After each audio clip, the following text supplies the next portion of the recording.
so quiet? Well, hello everybody, and welcome to the show. Nice to have you here for Jordan Quarter, the Ultimate Edition. We're going to be throwing down with another project today, a really cool-looking one. We're going to be talking about the Lost Pages with the brothers. They're both here, Booster. Both of them. We have two of them. We have two of them. Wow. Yeah, yeah. Well, they're. I don't think I they're need to work on twins, that, though. don't I? I'm going to try it again. Yeah. We have both of them. Wow. There you go. That was better. How do you like that? You think I'll That- get on an infomercial? Maybe you might be able to. Oh, new Lost Pages on Indiegogo. Buy yours today. Oh, wow. I think you need medication. But we are happy to have them in here with us again. We had them back in here last year. I think they were telling us in October, where they came in and talked about their Magic Cop and this new project. And this is a cool one, too. They got a bunch of people on. This is, I don't know if it's an anthology. Kind of looks like one, but they'll tell us, I'm sure, Booster. But nevertheless, guys, we're going to be seeing some pretty cool art here. We got some great artists in here, and happy to have you. So why don't I go over and say hello to them? So let's start out with Philip. He's the one that's showing his beautiful face. So let's go ahead and oh, there he is. He's in the dark, and it's What's up? you don't need a light, man. I was happy with it, but I have to. There he goes. It's pretty cool. I noticed the Magic Cop bobblehead thing sitting there to your right. That's pretty cool, dude. Yeah, the blockhead. Everybody that got a physical copy of Magic Cop got a printout so they could put their own blockhead together. And even if we got the digital tier, came with a PDF. We're actually going to do this for the Lost Pages also with our character named the Silhouette. Blockheads is working on that right now. So Awesome. totally free. Now that's cool, dude. That makes me feel like they've arrived, Booster. Yeah. They're actually like professionals or something. We don't really know how to deal with that. Yeah, it's kind of weird. Screwing around. Yeah, no. But anyway, Philip, give us a quick little synopsis of what this project's about, man. Sure, yeah. So, a lot of people compare it to an anthology, but I'd say it's more like Sin City. So there's a bunch of stories here that are in one universe, all written by me. Eventually, these heroes are going to cross paths. The story of the Lost Pages is our first in a connected universe of heroes. It follows our character that we call the Hobo. He's a homeless man that has this magical book. And around a trash fire, he tells these stories from the book about these heroes that are lost to time, heroes from different eras, different walks of life that have vastly different abilities. And they're so eclectic that each of the character story is drawn by a different artist. So it has their own theme. And yeah, so eventually they'll come together to fight side by side down the line. And these are going to be the heroes that write the end of the world, the end of the book. So this is just the beginning. I hope you guys check it out. Thank you so much for having us on. I'm really excited about tonight. Wow, that was really good. That was good, Booster. It was Okay, you said it again. I wasn't listening. Oh Jesus! Tight and concise. No, that was good, man. It was right to the point. That's how you do that. All right, cool. Let's come over here and let's take a look at the other brother, which I call him the pretty one. Hey, what's up, Brandon? What's wrong with Philip? Nothing. Don't listen to Philip. You're beautiful too. How dare you, Chester? Insult our guests. Yeah. It's just a different type of beauty, you know. It is. Yes. Oh yeah. But in these, you guys living in America though, with this modern times, I'm kind of wondering who has the better Tinder profile. Definitely Phil. Did you hear that spiel, man? I could never spin anything like that. Yeah, he Phil, got game, right? All right, cool. So what's up, Brandon? How's it going, man? You're going to be drawing with us tonight. Yeah. I haven't decided what to draw yet, but I'll draw something. It'll be cool. Neat. Yeah. All right. Now, let's come and take a look at the artists we have here. Now, there are 5 main stories, right? And this hobo is kind of telling the stories around a campfire. So that means there's a lot of so does that mean there's 5 main characters, or are there more? Are we supposed to be drawing right now? No, you're not. Okay, good. Follow directions, Steele. Just follow your Good directions. Yeah. Just be a good little boy and dance when you're told. Oh. Right? So Yeah, so we have this vast universe that started back in 2011 with our first character, the Silhouette, and I really wanted to show the readers, a chunk of the universe, not just one character at a time. So we kind of Tetris everything together. So we have these 4 heroes' tales in here. You get a sense of their personality, some action, and it's basically woven by the hobo. In between the stories, you'll get a glimpse of him telling the tales to passersby, and yes, so you get multiple main characters in their own story, and it all comes together, and leaves a lot to the rest of the series, I think. Oh, that's cool. All right. Well, let me come over here and say hello to the artist, and we can get ourselves started. Now, do keep in mind, I don't know who's going to do it today, Booster. Is it going to be Philip or Brandon? But one of you guys are going to have to do an absolutely awesome countdown. So I guess, I think they have to do a countdown at the same time, Chester. Ooh.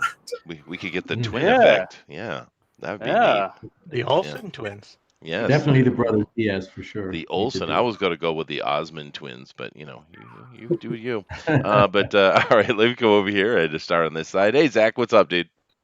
Yeah, doing real good, Chester. Awesome. Now you've seen a bunch of the reference material. Well, what are you thinking about doing with this project today? I'm going big. You went real big. You went real big. I'm going big. Okay. I'm gonna do it all.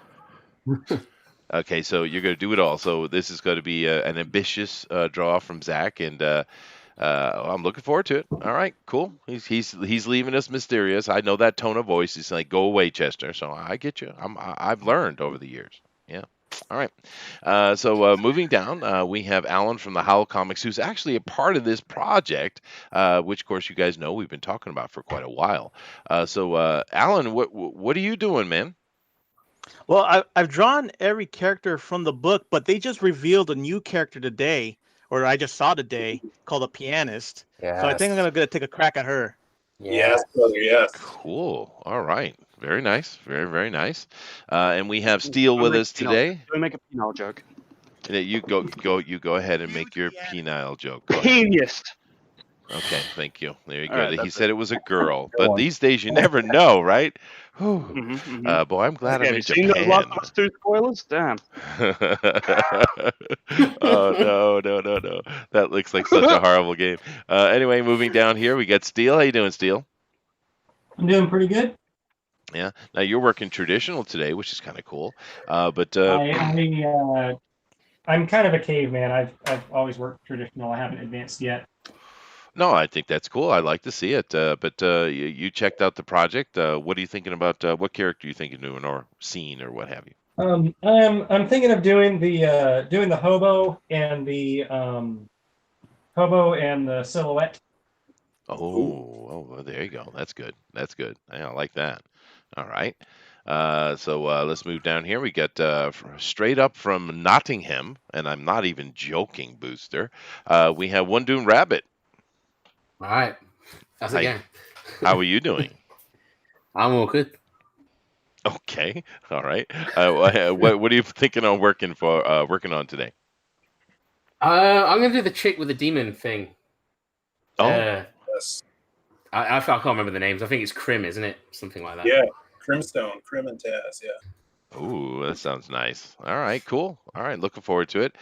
We also have El Guapo Comics is in here with us. Hey, Caesar, what's up, man? What's up? No, not much. We're going to have ourselves some fun today, and I like these where we have lots of characters to choose from. I think it'll bring the book to life. So, what do you think about tackling today? You'll find out. Oh, so another one it just says, "Go away, Chester." All right, Coming fine. soon. Yeah. Just do the show. We'll just draw. Okay, that's usually what happens. Just do the show, Chester. All right, fine. And of course, Brandon is going to be doing two, which we'll see what he's working on as well. But might as well just get it started and get going. We do have another person coming in. They're telling us that they're on the way, so we'll have that last seat filled. But nevertheless, Philip, sir, give us a countdown and get these boys going. All right. From what number? That, Why is it always the why do they first always question? ask that question? It's weird. Start from one and list the transgressions of the. No, of the start from 300. That's why you never ask. 5 would be fine, Philip. Go ahead. All right. 5, 4, 3, 2, 1. Draw. All right, go. Here we go. Now, of course, we got 2 hours. The only rule is they can't use any kind of color. Otherwise, they can do whatever they want to do. Of course, here on Draw and a Quarter Ultimate Edition, we are not like the Pro Edition. We are PG-13 plus. So they can do whatever they want and have complete freedom. Yes, the nips are definitely allowed, unless Brandon yells at us. And if that happens, then we'll have to hide. I'll in a yell at you corner. if there's not enough. Okay, well, there you go. There's not enough. So you want several nipples on one person. I love it. We're talking. Let's go crazy. Let's have a crazy Total number of Recall nipples. or better. That's what I want. All right, sweet. All right, cool. All right, let me go ahead and bring up the page real quick and let these guys get their stuff going on. Now, I'm not going to bother to share on the side with these guys. They can watch on the YouTube, but I'm just going to look at the page. And now the Lost Pages from Zaid Comics, stories of heroes that will come together to right the end of the world. Covered by Simon Beasley, I guess, or Bisley. I don't know if I pronounced that right. Oh, there you go. Perfect. And of course, we looked at this project a little bit before, but this is an interesting little, well, we're calling it anthology, but like you said, it's more like Sin City. And just coming down here, we see this cover, and there's just so many. It's awesome. It is awesome, dude. Now, who's this big old demon-looking character? What's this? So that is Krim. You'll notice the bodybuilder babe on his shoulders. Krim is actually that chick's imaginary friend from childhood, and he's all grown up now. That's kind of cool. Booster. I don't know, Booster, do you like the manly girls? I love manly girls. That's why I'm looking forward to Last of Us 2. Oh, I see. So you're gonna be drawing these characters with your draw along? Mm-hmm. I'll draw something. Yeah, good. So we have a promise. Booster will do something today. I'll try to do something. You might not like it. I don't think. Well, that's the point of my art. No one will like it. No, that's true. No one likes it. But it exists. That's true. And you can't do anything about it. Yeah. Just like The Last of Us 2. Oh my God, you're gonna be on that all day, aren't you? It looks so bad, dude. It's such a shame, man. The first one was a great game, dude. It was such a good game, but this one is just spoilers keep coming out, and the context for shit just keeps getting worse, Chester. I know. I've been paying attention. Yeah. No, it's basically depression. The game is what it's turned into, with some hardcore lesbianism thrown in. Yep. Yes. Yay. But we're not here to talk about that, Booster. I know. Now I do. I know, but I do hope that you guys in the chat are drawing along with Booster, though. This is one of our favorite parts of doing the show here, is to see what you guys draw. So just draw anything from the project. We're going to be showing it to you here right now, and all you have to do is go over to Twitter and put in hashtag DNQFE. Once again, that is hashtag DNQFE, and we'll take a look at it at the end of the show. It's always a lot of fun. So let's get into these other characters on this cover here, Philip, if you don't mind. Now, who's the V for Vigilante here, guy in the mask? V for Vigilante, I like that. So that's the Masquerade. He's based in the 1930s, and he's totally like a throwback to the Golden Age pulp hero. So if you like the Shadow, the Spider character, even like Miss Fury, characters like that, he's your guy. He is obsessed with theater and the dramatics, so he speaks in Shakespearean language to mock his enemies, and he's a master of disguise. He could, don the face of anyone that you know. That's cool. There you go. All right.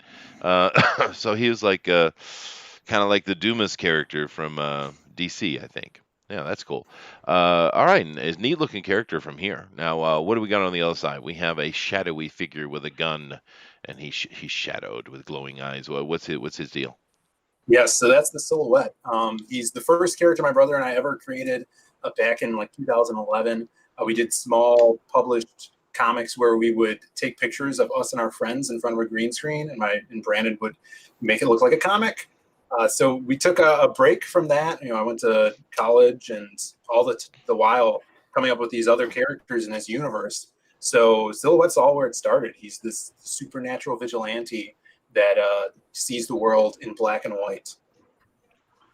Oh, interesting. All right, I get it. Now, why is Jim Carrey in your comic book? I'm a huge Jim Carrey fan. I was born in '93, Oh. so The Mask had a huge influence on me. Mhm. And Simon Bisley likes drawing his human males looking like Jim Carrey. I don't know what to tell you. Well, no, this character seems to be somewhat Joker-esque. He's carrying a large hammer with a heart on it. What does he do?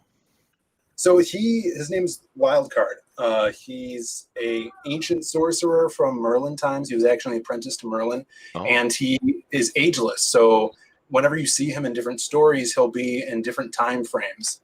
In the main story, he's in the 1600s battling sirens as he's a pirate, captain of a pirate ship, and his crew members get overrun, and he's not having the best day. So he's got to fight his crew members, got to fight some giant bird women and some skeleton pirates as well. So that sounds fun. I like the Booster likes it when it gets kinky like that. He does. So that right there is 4 characters. We know there's the hobo telling the story, but I'm assuming there's other characters as well. Let's go down and see if I can find them. Yes. Ooh, there's the hobo. I see that now. Though I got a feeling automatically that the hobo is actually someone special, right? And that's probably a spoiler, I'm assuming. No, yeah, I mean, he's very integral to the story. He's our narrator, so he's an important character, and there might be more, that's going on behind the hobo than what we're showing off right here. I would think so, yeah. And I actually like the interior art, Booster. It's pretty good, dude. It's good stuff. It's good. Yeah. I definitely have my own question. In the couple of years I've been doing this and seen a lot of projects come and go. Some of them are successful, some of them not so much, right? And some of the ones that didn't do very well tended to be anthology comics. How's that been going over here? Artists been, I don't mean to ask you to throw anyone on the bus, but have the artists been reliable? Because some...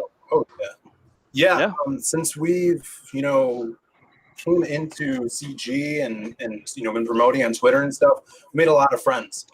Maxie, who's doing the interiors of our hobo and silhouette stories, he was on he does the Jack Irons interiors. So I met him, got in contact with him before we started doing Magic Hop and started doing 4-page short stories for these characters, which are in our bonus comic. So I've known him for over a year, just dealing with him, and everybody in CG really wants to.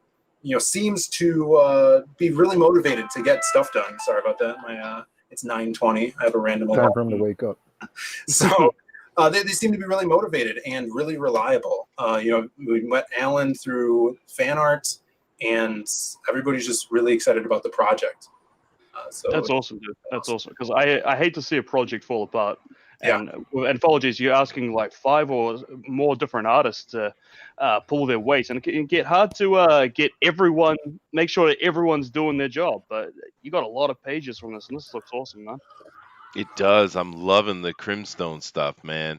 It's really cool. Though with that said, even though Tales from Beyond the Gate didn't make its 10,000 goal, it got close. But to be fair, though, there was a lot of people on that, a lot of artists on that, but everyone was doing their thing, though. I didn't see anyone dropping the ball at all. I mean, it didn't come to fruition, but still. The artists on they all definitely tried it. I wasn't referring to that one. But Well, no, I mean, it's fair point. It's fair point. Yeah, I'm just kind of going through the pages. It's they're also different too, and that's when you're doing something that's anthology-esque. It allows you to have different art styles, which is neat. Right. Oh, here's Alan's stuff. Alan, we've been seeing. Alan's been showing us some of his stuff behind the scenes, and it's beautiful. It's good stuff. Yeah, I love that one where you did with the his quick action sword blocking all the bullets. That was a really cool one.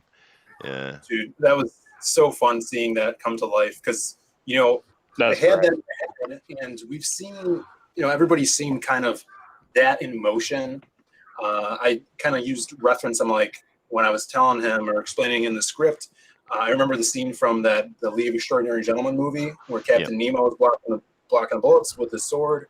So I had an idea of it, but I didn't know how it was going to turn out on the page. And freaking Alan nailed it, man. It's so good. Yeah, no, I think so. It looks really good. I like that image too. Yeah, it was really good. Thanks, guys. It was fun. It felt like I was animating. Oh, that's neat. Yeah. Now, which one of the brothers here is in the mask and the goggles? That's the good-looking one. Myself. That's the one that needs to wear the mask. Oh, I see. Oh no! Aw. All right. Phil, I'm sorry. That's vicious. I know, right? Brothers, man. It's the way it is. But anyway, that's the project page. Let me come back over and look at the art now. But it does look great. Interesting project, and let's see what the guy's got going on here. As usual, Zach is got a million things on the page within a minute, so I don't know how he does that, but that's our boy. Huh? That's our boy, yeah.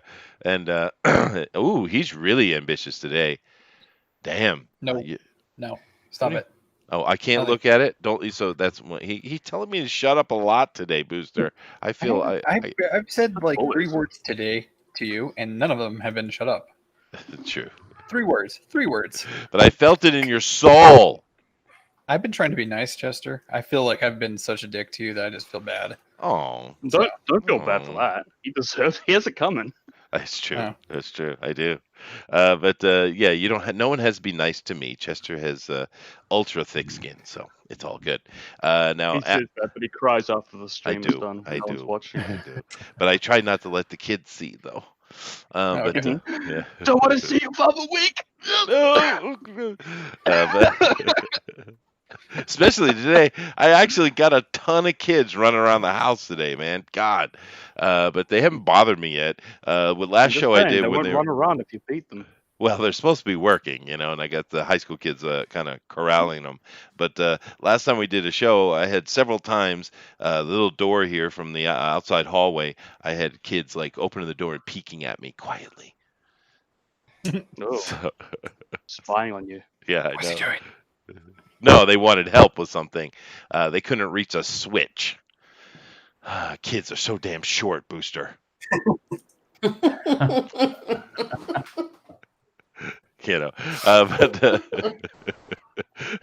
Alan here has got a cool looking thing coming in. He's doing the Pianist, it looks like, he said.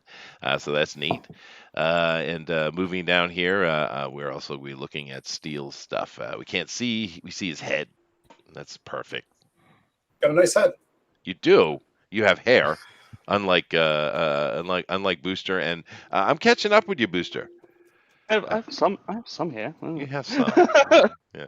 Well, I got a little patch over here. You do. Actually, who knows? Within a few years, I might be more bald than you, dude. Oh, that's terrifying. How you gonna be more bald than bald? What is it? That's true. Well, I actually wanted just to shave my head. And my wife is like, no, you can't do that. And I was like, why not? And she says, if you shave your head, I'm going to shave my head. I'm like, all right. Oh. That's not really a threat, All right. Well, I just figured shave it, but the problem is I already kind of terrifying looking, and she's really worried about me just because I already my eyes are really sensitive to lights. So I always have sunglasses on, and I wear my cap, so I basically look like some mafioso guy. And she thinks if I take my hair off, everyone's going to run away screaming. So, it is what it is. But that has nothing to do with our project today. So, whilst we go through the art here, Philip, why don't you tell us something you haven't said already about the comic book or characters or what have you? All right. Let's see, something I haven't talked about already. So with the since we have a lot of stories, we kind of did this similar thing in Magic Cup where we had an ash can that went along with the book where you can buy. It has bonus features in it. Put a bunch of fan art from the fan edition as well in there, and so we're doing a similar thing with the Lost Pages. We're calling it our bonus comic. It's a supplemental book that's going to have bonus content in it, some behind the scenes stuff, some fan art, but also these 4-page short stories that I neat. wrote before we even dove into the main book of the Lost Pages. So I could, as a writer, trying to get that sense of voice for these characters, their personality. And 4 pages is a crazy number to be writing comics in. And I really think it helps as an exercise to get the flow of a comic down, your pacing, you get your personality of your character across, and some sweet action in there as well. So each of our main characters from the book has a 4-pager in there. And then now that we've got an awesome number of backers, we are hitting some stretch goals where we're unlocking new characters. Like Alan said before, the Pianist is a new unlocked character for that 4-page short story book that Brandon is actually doing the art for. So as we go up in backers and funding, we'll unlock more characters. And even if you guys didn't get that bonus comic, you'll still get a trading card for each of those characters that come out as well. Oh, that's cool. And it's very nice of you, Philip, to let your brother feel needed. Isn't that very, very kind? Yeah. That's beautiful. It is beautiful. Eric says, Chester, I'm sure it's the necklace of eyeballs and ears that scares people, not your intimidating looks. Thanks, Eric. You should stop mutilating people. I know. That's well, dude, it's messed been up. decades since I've mutilated anyone. Yeah, it's been decades. So, I've never mutilated anyone myself, so it's just not something that comes natural to people. I just lived a fuller life, I guess. Yeah, if that's what you want to call it, you psycho. Rabbit is got some really cool looking stuff here. Dude, this is gonna be badass. You see what he's doing? What do we got? I'm looking at Rabbit's thing. Yeah, So, it's really neat. There's some cool stuff coming in, but this one looks exciting. Well, let's see how that goes. And moving down over here to see. Look what Caesar's doing. Oh, there's going to be some badass stuff today, Philip. I know, man. These are some great artists. Yeah. So glad everybody showed up. Oh no, dude! It's actually one of the things I love about the show, Philip, is because I'm not an artist. I've tried and I just suck, right? But it's really just neat seeing how things come together, and everyone has a different way of getting to an end result, And it's really cool to see it come together. It's neat. And then you get those crazy people like Dan Fraga, who, I made a mistake. Well, it wasn't a mistake. It was a good thing, but boy, was it a long dissertation. I asked him the question because I don't know if you ever watched Dan Fraga draw. He will start on a part of the page and draw something, go to the other part of the page, and it's like he's all over the place. You have no idea what he's doing, but by the end, it all becomes something. It's this weird thing. And I asked him, like, how do you do that? And he went on for like an hour. Yeah. Of how he did that. It was quite insightful, actually. He broke it down very intelligently. I thought he was going to do something funny, but no, he took it quite serious, Booster. It was kind of neat. Yeah. Very, very serious. Yeah, very, very serious. But very nice, Caesar. So now, Philip, you guys, you said when you were young, you guys used to make a lot of little comic books. So to this date, with the Lost Pages, how many books have you guys worked on together? So back, like I said, in 2011 was the first, date. I have a little concept sheet that Brandon drew of the silhouette. And from that was, our first title. And we, I think, published that in 2012. We did 2 days of that and then took a break. And then we came back with Magic Cop. So it was those 2, Magic Cop, and then this book, and if you count the story separately in the bonus book, it's much more. But this universe has just been the brainchild of my brother and I. Like each character, we, for lack of the better term, touched. So Booster likes touching. Came up, yeah. Allegedly. Some of them we enjoyed touching more than others. But, yeah, so this is definitely a Zaid Comics production. It's both of us, both of our brainchilds, working on this, and it's amazing that we're able to do this. And so all the fans are allowing us to bring these books to you guys. It's great. No, that's absolutely true. It is cool. Now, in the last project we had you on, in your video, you had yourself a red sports car, which was kind of It nice. was black. It's Yeah. black. Oh, was it black? Oh, sorry, a black. So it's just Yeah. automatically Oh, red sports car. A it's black you sports fake car. geek girl. I know, right? But do we have any kind of interesting vehicles attached to this project?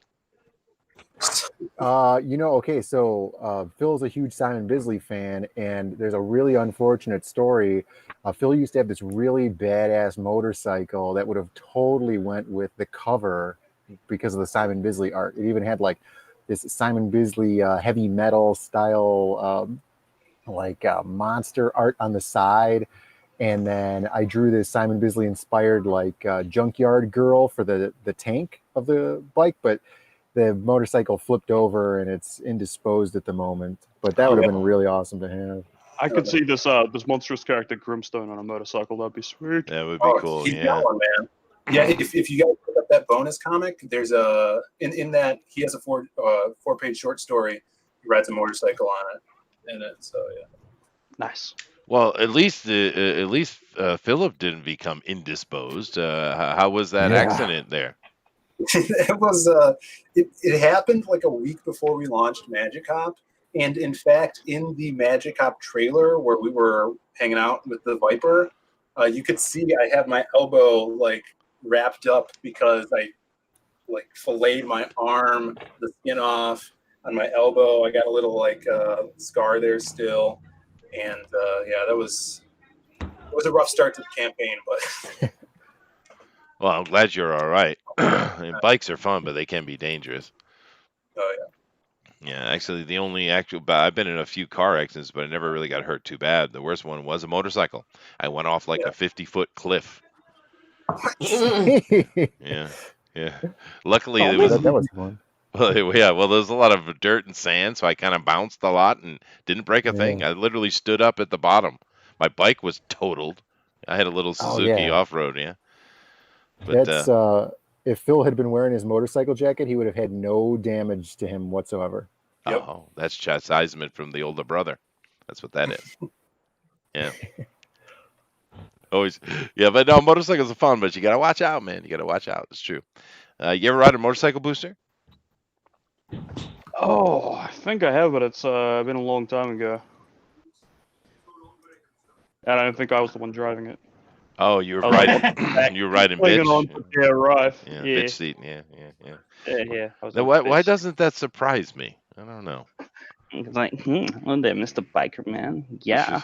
Well, no, it depends. If it was a girl, though, a hot, sexy girl, you can be forgiven. It wasn't. bad news. That'd be riding bitch. All right.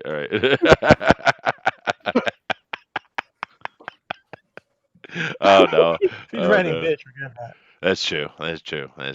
But no, I've been just kind of going through the art here and stuff, and there's some pretty interesting things. You know, it's in. I don't know what you think about this, Booster, but we do a lot of projects here and shows, and when we're doing something like, say, Batman Night or something like that, you always see some good Batmans, but it's always kind of generic because, well, it's Batman. You kind of limited. Everyone from Batman, yeah. Yeah, when we have these things that have a whole ton of characters, it's almost as if we see more interesting things happen. I like it when the artists get as much variety as possible. Yeah, I like that too. I like to let our artists free to frolic on a field. Yeah. Look at I them haven't go. frolicked in a field for a while now.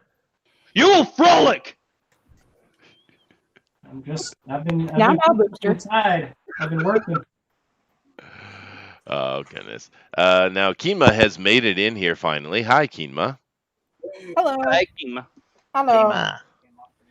Now you're doing Crimstone too. Yeah, I'm in a rush. No, something drawn. Now you were stating in the chat that you are a bald badass martial artist. So how did that come to be? I was just born that way. Never had her. Well, now what do they call that? There's actually a term for that. It's alopecia. Alopecia, that's what it is. There it is. And what kind of martial arts do you do? I do a mixture: karate, aikido. I kind of did a whole bunch. I even did boxing, some kickboxing. Oh, that's neat. I took a few things when I was a kid, but nothing so special. I did know a guy over here in Japan for a while. He's gone now, but he was actually, I think what was it, with Aikido? I think it was called a red belt or red master or something. It's like the highest level Aikido you can get. And he was a pretty interesting fellow. He used to do Daitoryu as well. But yeah, no, it was really neat because he would do demonstrations and stuff. And it was like the easiest thing for him just to throw you all around the room. Mm-hmm. You can never get a hand on him, Yeah, that's cool. Anybody else here do martial arts? Used to. Yeah? What did you do? I did I saw Kaseki Karate first for a long time. I did Lugar Kung Fu, kickboxing, Tetsudo. I think that's it. Oh, wow. But then I got into I kind of quit because skateboarding got in the way and music. Yeah, sure, right. But my brother does it. He does. What's he do? He does. What's that? The martial arts form of ninjutsu. What's it called? I don't know. I forgot it called. Kendo? What's it called, Mark? Kempo? Maybe? That's it. Taijutsu. Oh, Taijutsu. Oh, okay. All yeah. Right. Yeah. Well, they have so many over here. He says his martial arts group sometimes go to Japan to train in like the ninja schools there, and he says that they're all a bit funny about them talking about ninjutsu in Japan. Well, because is that a real thing, or? Well, because ninjutsu isn't a thing at all. That's probably why the Japanese would never say ninjutsu. I thought ninjutsu was like a really, really broad term for the special forces type training that the ninjas would use. I think it's like forms of martial arts. Like my brother's taijutsu, which is like a. Well, it's also like a lifestyle. It's like samurai kind of stuff, isn't it? Because they've got like multiple different martial arts, all kind of crammed into one style. I guess. I'm pretty sure ninjutsu is a Hollywood word. Well, not ninjutsu specifically, but the old masters in Japan that. Oh, sure. I don't know what it's actually specifically called. Well, I mean, I heard it was just, I know what I mean. Does anybody ever listen to Voices from the Past? I don't talk about it, but Yeah, I take my for that. Go ahead. I'm sorry. Go ahead. Well, it's just a really fun channel where he reads like first source documents, and one of them was a manual written for like new samurai, and it was the funniest thing. One of the passages in it is talking about how you're supposed to behave when you're sent to execute somebody for committing a crime against your lord. And there's you're supposed to, according to the law, you were supposed to announce their crime before you killed them.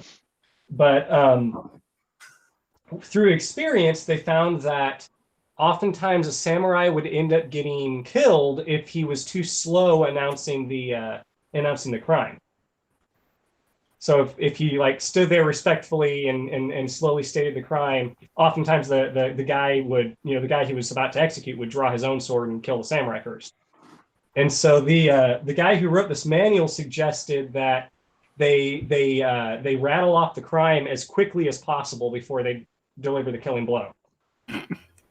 And so I just get this image in my head of like a samurai walking up behind a guy and saying, you have been found to be embezzling, and just cutting him in half out of the blue. Well, and then he even said, after you kill him, you should say, and that is why I've been sent to kill you. Yeah, no, they probably wouldn't have said anything at all. They probably just snuck up behind him and killed him. But that little manual you're talking about is called Gorin no Sho, and it's written by Miyamoto Musashi. It's probably the most famous book ever written in Japan. Okay. Yeah. I liked a lot of the excerpts from that. Yeah, no, it's a pretty cool thing to read. The 5 Rings, dude. The samurai were bastards. Yep, they were. They were bastards. There's actually There's actually a section in it for dealing with samurai who are idiots. Yeah. Because samurai could fight for their honor and everything, and so if you're dealing with another samurai who was an idiot, he might challenge you for no reason at all. And so he says to like deal with other samurai as little as you possibly can. It makes sense. Yeah. Yeah. Well, no, the samurai or the bushi in general, they were a crazy ass death cult, and the people in Japan hated them with absolute passion, because they just were horrible people. They did horrible things, especially after the Edo Jidai. It was really, really bad. But most of the time, they would have to go to their local daimyo lord and try to petition the lord so that his samurai wouldn't go around killing people. And it just depended on the disposition of the lord, I guess. But samurai were horrible. The Japanese don't necessarily have the greatest opinion of them. The samurai lives matter, or not now, not anymore. No. The funny thing is, the Japanese will talk about samurai spirit from time to time, and they'll name a lot of their sports teams something samurai. So it's weird because you don't like them, but yet you like the mystique of it. I guess I don't know. It's weird.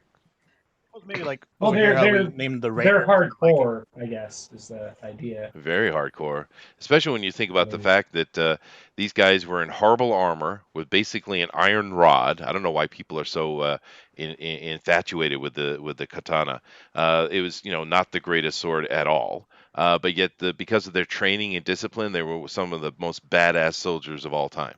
Right? It's pretty impressive when you look at the handicaps they had. Anyway, that has nothing to do with our story. Maybe it does. Philip, do you have a it's samurai? interesting. It is interesting. Do you have a samurai in one of your stories?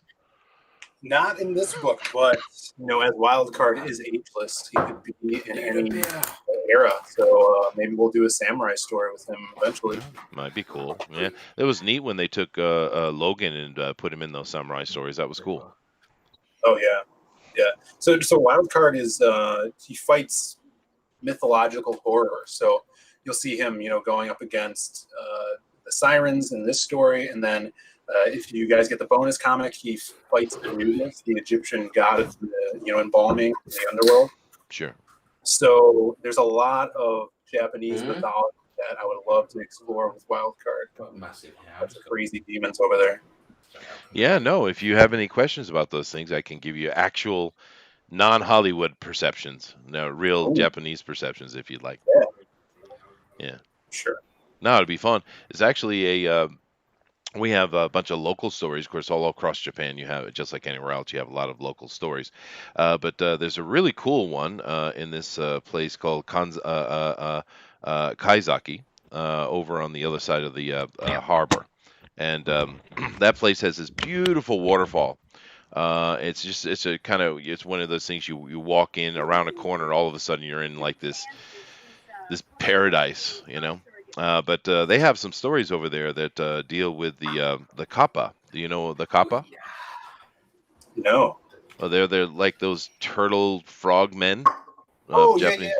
Yeah. They got a really cool legend over there. It's quite a long legend, actually. It's almost like an epic that I think would make a great story. I should write that down, I think. But some of the local stories are much cooler, I think, in many ways than what kind of the mainstream West will do with a story, because they take a lot of they always take the Japanese flavor out of Japanese stories, and of course when they do, and when they do, they show you all the buildings and the clothing. Everything looks like China. It's like, don't you realize that Japan and China are just ridiculously different looking? But they never do. Go watch any Hollywood movie or anything with samurai or Japanese in it. Looks Chinese. Yeah. I think all the time and stuff like that. They always they quite often put like a Chinese actor in there instead of a Japanese one as well. It's like, what are you doing? How can't they tell the difference? Well, you mean John Wayne couldn't play a Genghis Khan? He I think he was a perfect Genghis Khan. But I think the problem with that is The Chinese actors and actresses, particularly the actresses, they're just prettier. The Japanese are not a beautiful people. They're kind of like Polish or Romanian. Yeah. I don't know if that's true, but that's funny. Yeah. I think I offended Philip, but he had a dream in his mind. I think he had this perception, and I just shattered it. I do apologize, sir. Which dream? What are we? Are we saying the Asians ugly again? I thought you liked the Asians, Jess. I thought you had that yellow fever. What's going on? I do. I just the Japanese in particular aren't the most beautiful people, dude. They're just not. Which of the Asians are your favorite? Tell me. Oh well, I mean the Chinese, of course, Southern Chinese can be quite attractive. The Filipinos are gorgeous as people. It's all that fascism. That's what it is. Not the Did I say Filipino? Is that what I said? I meant Vietnamese. What am I talking about? The Vietnamese. That was sarcasm. The mountain people in South Vietnam. I forget I think it's the Huang or something. They're pretty famous. They're gorgeous. Yeah, they're beautiful, beautiful people. The Thai can be attractive, especially when you get down into some of those Indonesian islands. Especially if you're into short ladies. Oh well, I don't mind short people. I'm not prejudiced to steal. You see. Why not? Well, because I like short people. I like short people. Yeah. No, I mean, yeah, there's not saying there aren't pretty Japanese, but they're kind of like I said, they're very much like the Polish or Romanians as far as a European perspective, right? So now I'm kind of curious. I'm a Irish Norwegian. And that's it. I'm done. Booster is a Maori, so that's always good. Bro, I'm Maori, is he? He is. So because he. What are the other? You want me to do the haka, bro? No, not at all. Please no. But I don't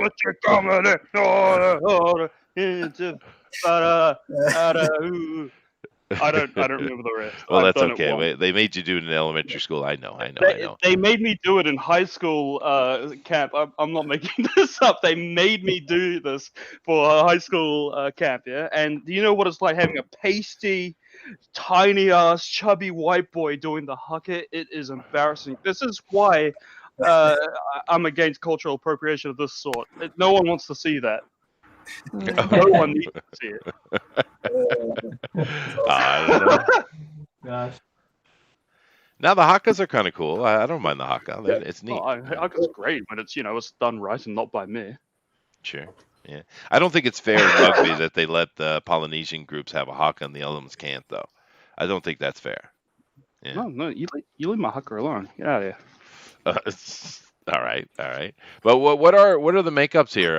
What are our ancestries here? Like I said, I'm an Irish Norwegian. What is Zach? Zach, you kind of look like you're maybe German. I'm American. Thank you. All right, fine. An American mutt. I just heard an eagle squawk just then. It's true, right? I am a real American. No, but seriously though, I don't know because my mom, it was like all moms, they were like, you're this and this and this and this, and there was a million things, and then I was like, I don't know if any of that's true, so I'm American. Well, no, Americans, you tend to be. I'm actually very rare American that my blood is so simple. Most Americans are all kinds of things, dude. Yeah. That's actually a neat thing about the country. No, it doesn't matter at all. I was just curious. I'm a history guy. Yeah. My most significant would probably be I'm like a quarter Azerbaijani. That's the only side of my family that we really have any history on. So you guys have done some genealogy? A little bit, but yeah, mainly on my dad's side, with the Azerbaijani side. That's cool. Actually, I was really surprised. When I was a kid, I just kind of assumed, I had this or that in me. But both sides of my family the aunties got into the genealogy when it was real popular. Like 10 years or 15 years ago or something like that.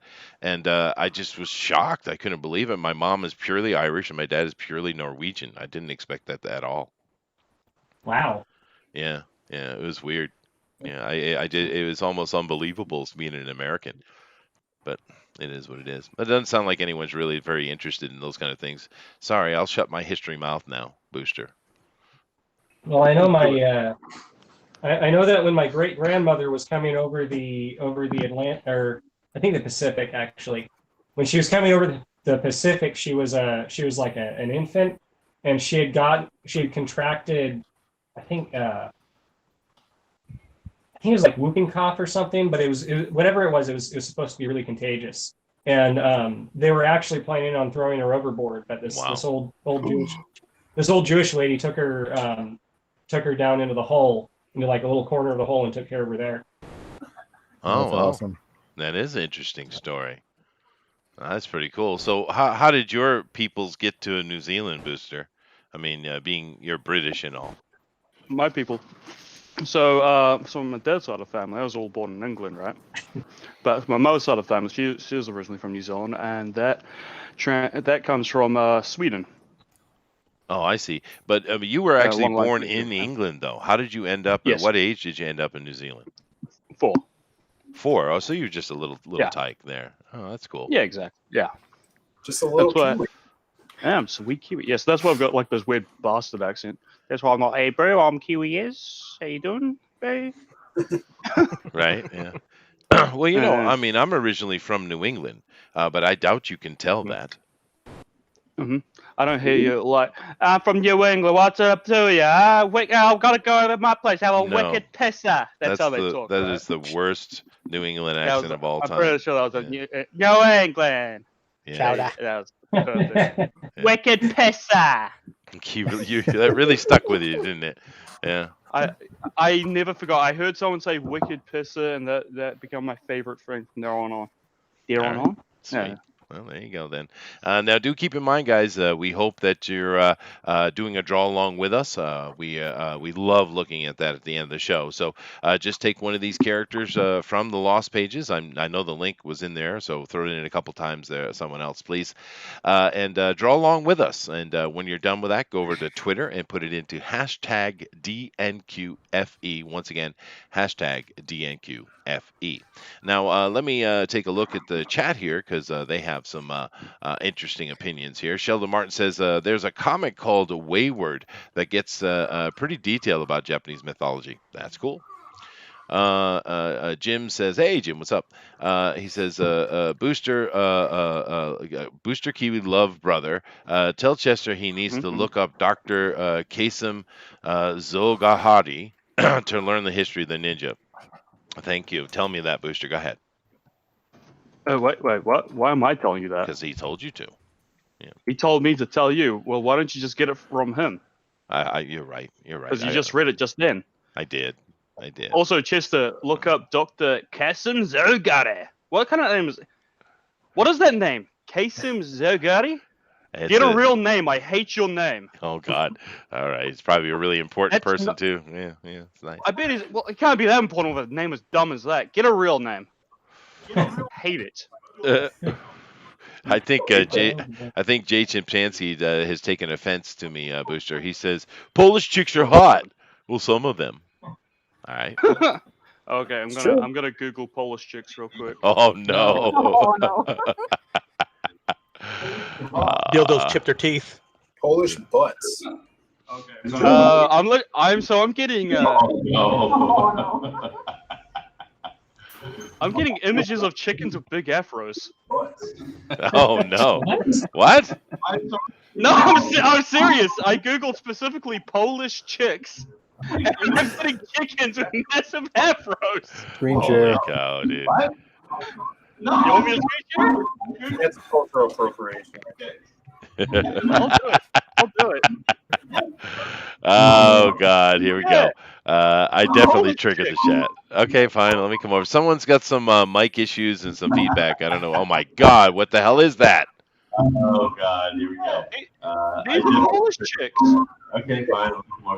Someone needs to shut off their feedback in there. Someone has got the YouTube playing. Please mute that. Here's a white Polish chick.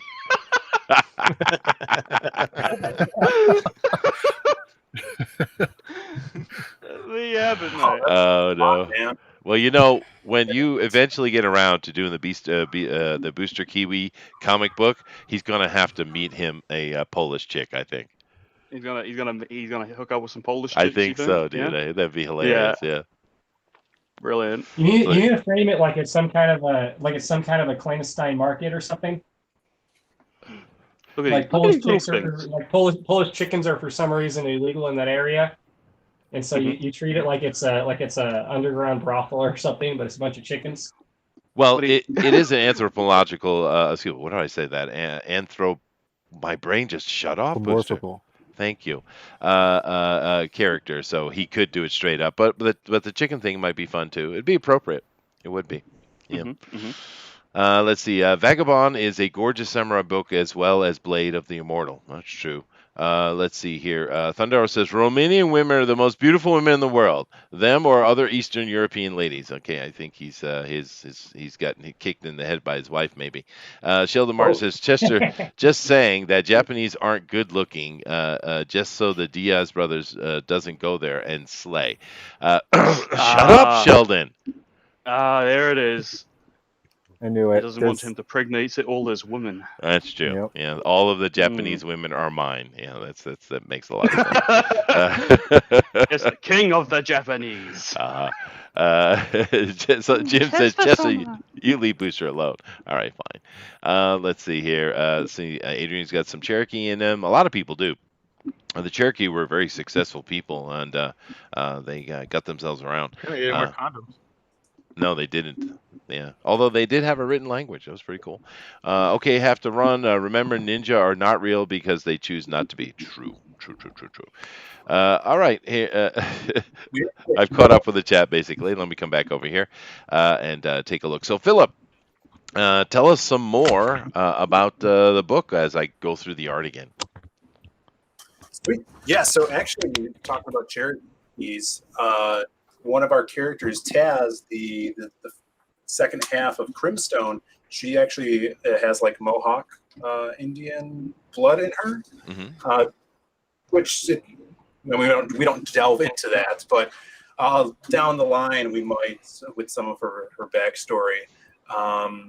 Actually, Maria, the artist of that story, Maria the Wolf Lopez, she's like part Native American, part Mexican. She's awesome. I met her in Chicago here at a convention years ago, and we've been friends ever since. And this is like kind of me pulling her back into comics because she took a little hiatus for a while. She actually graduated from the Chicago Comic Institute. Jill Thompson was one of her teachers, and she's just killer at drawing huge muscular beasts. So I think this was the perfect character for her to draw. No, that's neat, dude. Yeah. You don't see a lot of overly muscled women in comic books very much. They usually try to go more the slimmer, sexier, athletic type of body. It's neat. So that's all they're in video games. Right in comics either. Like The Last of Us 2. Oh God. We kind of want, that definition for her, but still keeping her feminine and sexy and approachable for sure. When Bisley did the cover and he gives her these ripped arms, I thought it was totally up Bisley's style. She definitely has the Bisley boobs that he gives all of his women, the perfectly round breasts on the cover, which it's Bisley. I'm not going to argue with his style because that guy's a beast. Well, Booster does perfectly round breasts as well. So I do. I draw perfect tits. He does. Yeah. That's all I can draw. Definitely a market for it. Yeah, you think? Yeah, no. I see. I went to check the breasts out and I found them. Yeah. Very nice. Very nice. All right. Booster, you're gonna have to take in charge here for a second. I gotta go deal with this. Shit. Are you ready? Offer has arrived. No, I used like all of my possible content already. Well, I gotta go deal with this. Yeah. So hold on a second. Okay, as leader of the stream now, I say that Philip has to take over the stream. That's his job now. Phil has the captain's hat. That's fine. Yeah, so we've been working on the Lost Pages for a long time. Something that not a lot of people have seen are like the bad guys in the book, and we have multiple characters and different stories. There's multiple bad guys. Some of them being street level, because these characters are very different from one another. You have the Silhouette. Is taking place in modern day Chicago in like the worst part of the city. He's walking down the streets at like 3 a.m, just looking at the scum that is around him. So a lot of inspirations from Sin City, a lot of inspirations from Alan Moore's Rorschach in there, the way that the pacing of that goes. Then you look at something like Wild Card, which he's totally different part of time, off the coast of Italy in the 1600s. As these beautiful sirens are singing their song to the pirates, hypnotizing them, and leaving them as food as they turn into these horrific bird women to go and rip the skin off of these pirates. So, oh my god, that's fucking wild! I love it. So he has to deal with that. The cool thing about that story as well is differently paced than the others. It is narrated to a poem that I wrote about sirens. So it's as if the hobo is telling this poem to these people, and they're seeing, this crazy action sequence with this ancient wizard fighting these sirens. Trying to, use all of our tools to bring these stories together. So, you got that poem, you got your inner monologue with the Silhouette story. Crimstone is totally different. Crimstone is probably the closest to an origin story that we have. It has the girl when she's a little girl, and what the big monstrous guy Crim looked like when he was just a little imaginary friend that she would hang out with and play with. You get to see her grow up and forget about him, and what he has to deal with inside of her head, and the monsters he has to put up with, like her inner demons. And he grows just by battling these inner demons into this hulking, jacked, totally bombastic, very toxically masculine badass that just likes getting into fights now. So that's more of our like 90s style. That's good stuff. This might be a mildly spoilery question, but I'm curious as to, do these tie together? All these different stories? Yeah, they do in a way. Yeah, I suppose I can't ask how. Yeah, so rather than it being like your typical anthology where they're sometimes even separate writers and then separate universes, this is in one universe. The Silhouette is going to meet Wild Card. They're going to have their adventures. Eventually, the whole team is going to meet up and have to prepare for an epic story that. How you would see in something like Marvel and DC back in the day, where it's a big crossover event. So that's going to happen down the line too. This is just the start of this Lost Pages universe for us. Awesome. Is that going to be the name of it, the Lost Pages universe, or? Yeah, I would say so. This is that's what the title of the book is, and I would call it that as well, because it started off just as Silhouette. And then his buddies, and we came up with more characters that fit into the universe. And rather than individually launch titles for them and take 4 years to introduce these characters to an audience, we thought this was the best way, having it in this type of book. Have you got a name for the team? There's been names in the past. I don't think we've hammered one out yet, so I don't really want to spoil anything before we talk that over. But fair enough. Eventually, we're gonna definitely meet up. Eternity's Eclectics. What was that? I said Eternity's Eclectics. That is a name. It is. It's something. The League of Extra Special Gentle People? No? None of them are gentle. They're not gentle? None of them are gentle. I don't know. I think Silhouette looks like, if you don't get on his bad side, he could be a cool little fella. I wouldn't trust Excuse me. The most I gentle. wouldn't trust Grimstone here. He's terrifying. I think the most gentle is a character we haven't really talked about, which is the wolf character that is in the story with Wildcard. He's down by his side, and that's his best friend. He's known him since he was hanging out with Merlin. His name is Scar, and he's a talking wolf, and he has a vast backstory with Wildcard of why he's a wolf or why he could talk, and we'll see him hanging out with Wildcard throughout his adventures as well. It's pretty cool. Actually, my Brandon is drawn. It looks like a funny little scene of Wildcard and Scar wrestling with the sausages. That's great. That's wholesome. Yeah, why don't you talk for a second, Brandon, so people can see that, because it's on a rotating camera. All right, so as you can see here, we have this set of sausage links here, and we have our first competitor as a wild card on this side. We have our second competitor as Scar, and they're going head-to-head on this sausage tug of war here. Been there. Oh no, sausage tug of war. There's so much. Oh no. Where do I start with that one?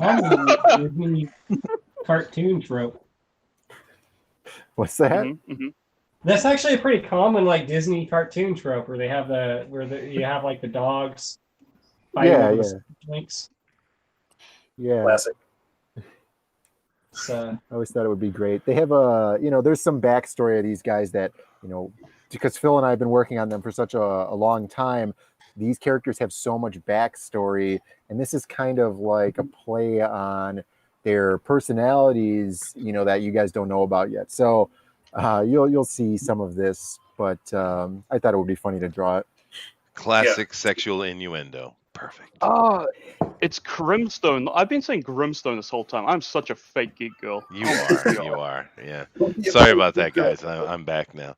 But that was great. We were talking about Ninja earlier. Let me tell you something, right? I'm sitting here talking to you guys. My chair, I have like one of those office type chairs, is sitting here in front of the computer. I'm watching you guys. I'm talking, and I notice standing next to me quietly is a little elementary school girl standing right next to me. Tearful eyes, not a sound coming out of her, ninja-like. And I had to go, huh? Is she a ghost? No, but just, and then I look back. Experiencing the grudge? But no, I looked back and there was one of the high school kids standing in the door behind me quietly. I mean, that's the thing. We were talking about Ninja earlier, but I don't think Ninja were something that were created. I think it was just Tuesday. Yeah, I'm pretty sure. But I don't know. It was weird. She's all right now. One of the other kids said her kanji was ugly. No. Oh no. Damn. Fighting words. Fighting words. She was so upset. But it just shows you. It just shows you how well they're trained. She didn't come in screaming in the room. She didn't come in saying "Cheta Sensei, Cheta Sensei." She didn't do that at all. She came and stood quietly until I noticed her ass. But I didn't even hear her coming up. Damn, it's creepy. I mean, literally, she's 2 inches away from me. What the hell, dude? But they're like that. Japanese kids are so quiet, man. But it's all good now. It's all good now. So. Do you have to beat them to get them like that, or do they just come out of the box like that? I think it's just a little bit of genetics, I suppose, and a lot of culture, I guess.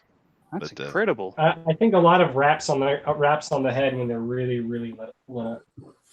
They do that. The Japanese wrap the head. They don't wrap the knuckles. That's true. Yeah. But I don't do that. I don't have to do that. They're extremely well-disciplined children. I mean, it's very rare to find a Japanese kid who misbehaves. It's just it's a weird thing. Yeah. But I just thought it was funny. The ninja thing came into my head. We were talking about it earlier. But another thing, the reason why we talk about ninjutsu, and I was like, I don't think it's a thing. It's because the Japanese never say ninja. They always say shinobi or shinobu or jinin or something like that. They don't say ninja. And if they do, I mean, it's usually a part of a joke. Mm-hmm. So I don't know. Yes, it's in a lot of their cinema and anime. I played this video game when I was younger, and the bad guys definitely shouted ninja. So I don't know how right you are, Chester. Did they say ninja or ninjaroo? No, they said ninja, Ninja. and they start chasing you. What game was that? What was that, Brandon? Tenchu. Yeah, Tenchu. Oh, Tenchu's Tenchu so good. Dude, Tenchu Wrath of It's a Heaven? stealth assassin. Yeah. It's a stealth assassin one. Oh, so I I'm Well, love they assuming PS1. you, bro. I'm assuming you had like an English version of it, right? Yeah, we live in the United States. Yeah. So This is American. The Japanese version yells Shinobi. Or something else. Yeah, it's I think it's weird too. I grew up in America and I thought ninjas were everything, but nope, they're just not. Like I said, when you do hear the word ninja, it's usually as a joke. I even use it sometimes when I'm doing my classes, to kind of break the ice or make a joke. I'll throw something ninja in there, and they chuckle. I just don't think their perception of that word is the same as ours. Is all. Anyway. No, it's probably like a mispronounced word that's like vaguely related to them or something, or it's probably more adopted by the Hollywood people. Yeah, maybe. I'm assuming so. I don't really know. I don't know anything about ninja. I've never studied ninja, but they are cool though. Yeah. I love that story of that great white ninja from Beverly Hills.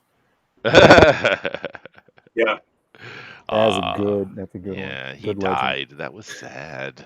Haru, right? Haru of the Taco Yeah, Haru. Show. I know the legend well. What is Dude, this? I want to try and get Tenchu working again. Oh my god. That's all I'm thinking about now. Well, Man, next get your fan edition, PlayStation Tenchu. emulator on the go. Yeah. You have to get that working. Sheldon says, next thing Chester's going to say is canon or you aren't celebrated in Japanese culture. Well, no, I wouldn't say they show up in Japanese culture at all. But, of course, Street Fighter is a very popular game here in Japan, for sure. It's popular everywhere. Yeah, I love that game. Yeah, sure. Yeah, but Japanese culture What is about all King about. of Fighters? Do they play that a lot? They might. I mean, it's very popular gameplay over here. Is the fighting games?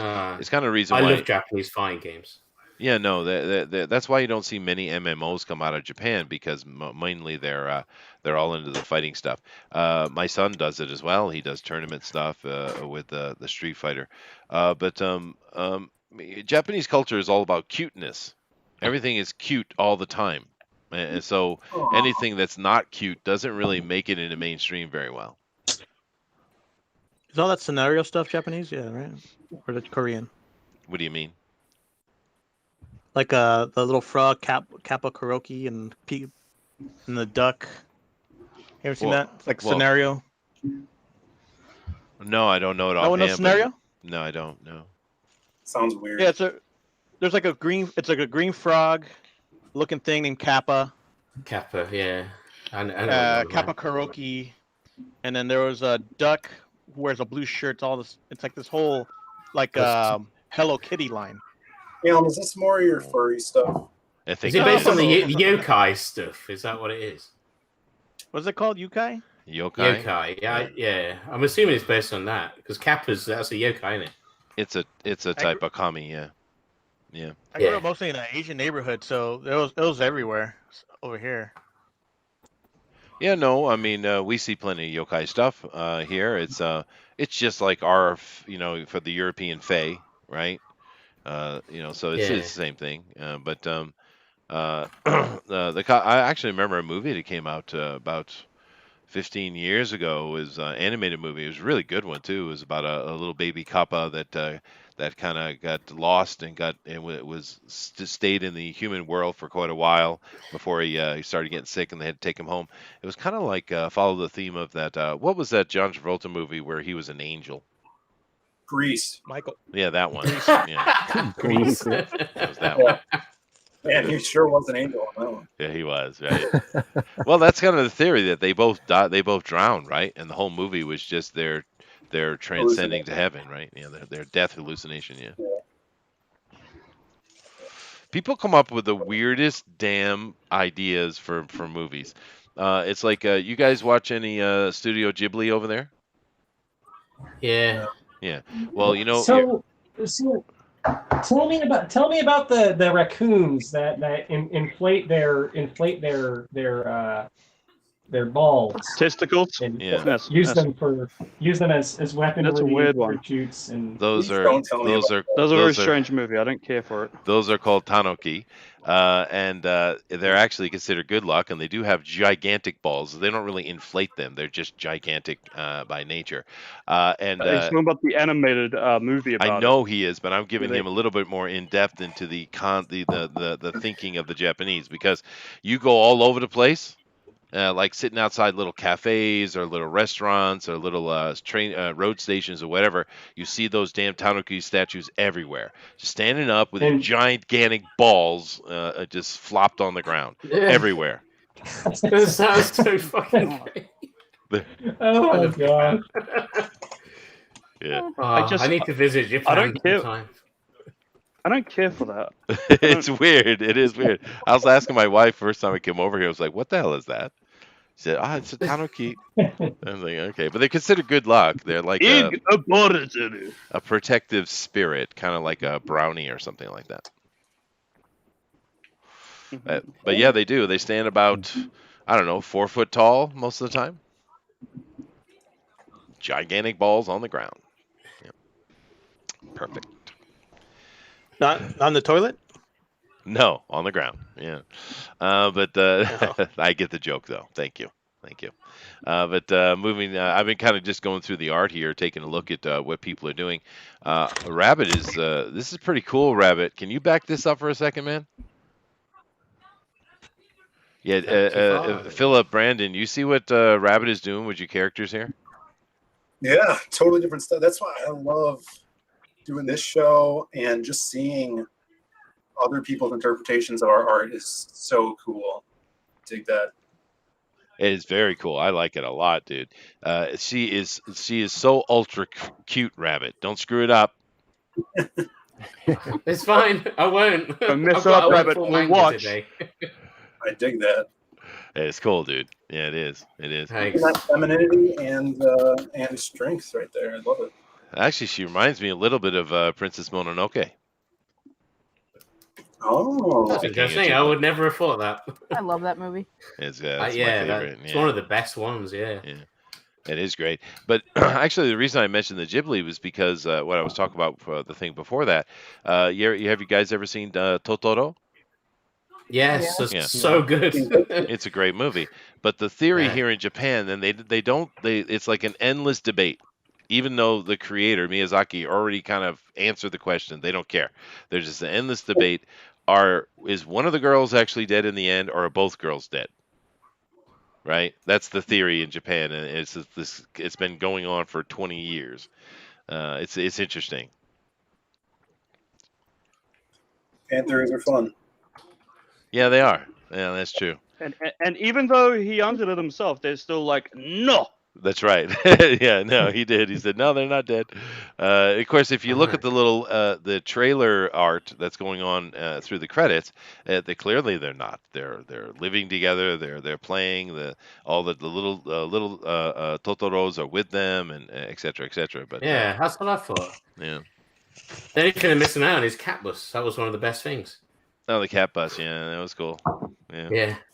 Did you? Oh, I was gonna say confusing things. So did you ever watch Ichi the Killer?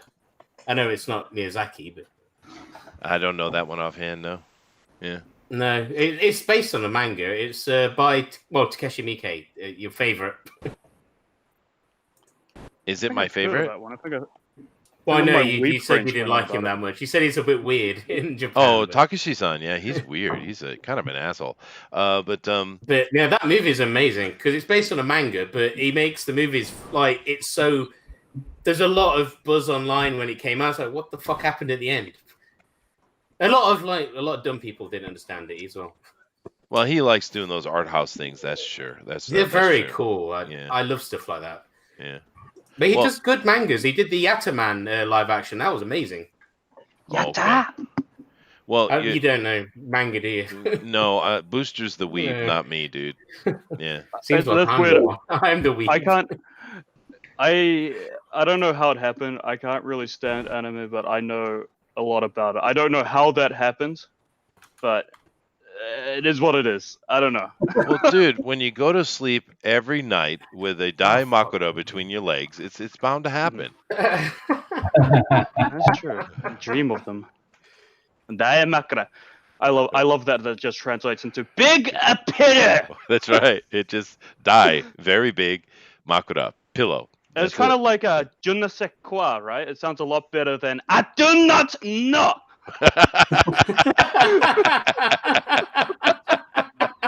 Yeah. Old Boy is another very odd one too. Old Boy's Korean. That's Korean. So That's good. Korean. Yeah, Korean have some great. That's one of movies. my favorite movies ever made. That's freaking. Yeah, and then America ruined it with their remake, didn't they? Oh, I my actually God, dude. just watched the Your Movie Sucks comparison between the two just the other night. He didn't seem to understand like any of the reasons why any of the things in the movie were done. No. Yeah. Oh, no. It was a reimagining. Yeah, he reimagined it as a boring, stale piece of shit, apparently.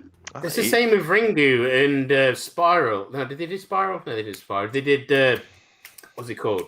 Ju-on. Yeah. Yeah, Ju-on. I love those movies. And yeah, the American ones are shit.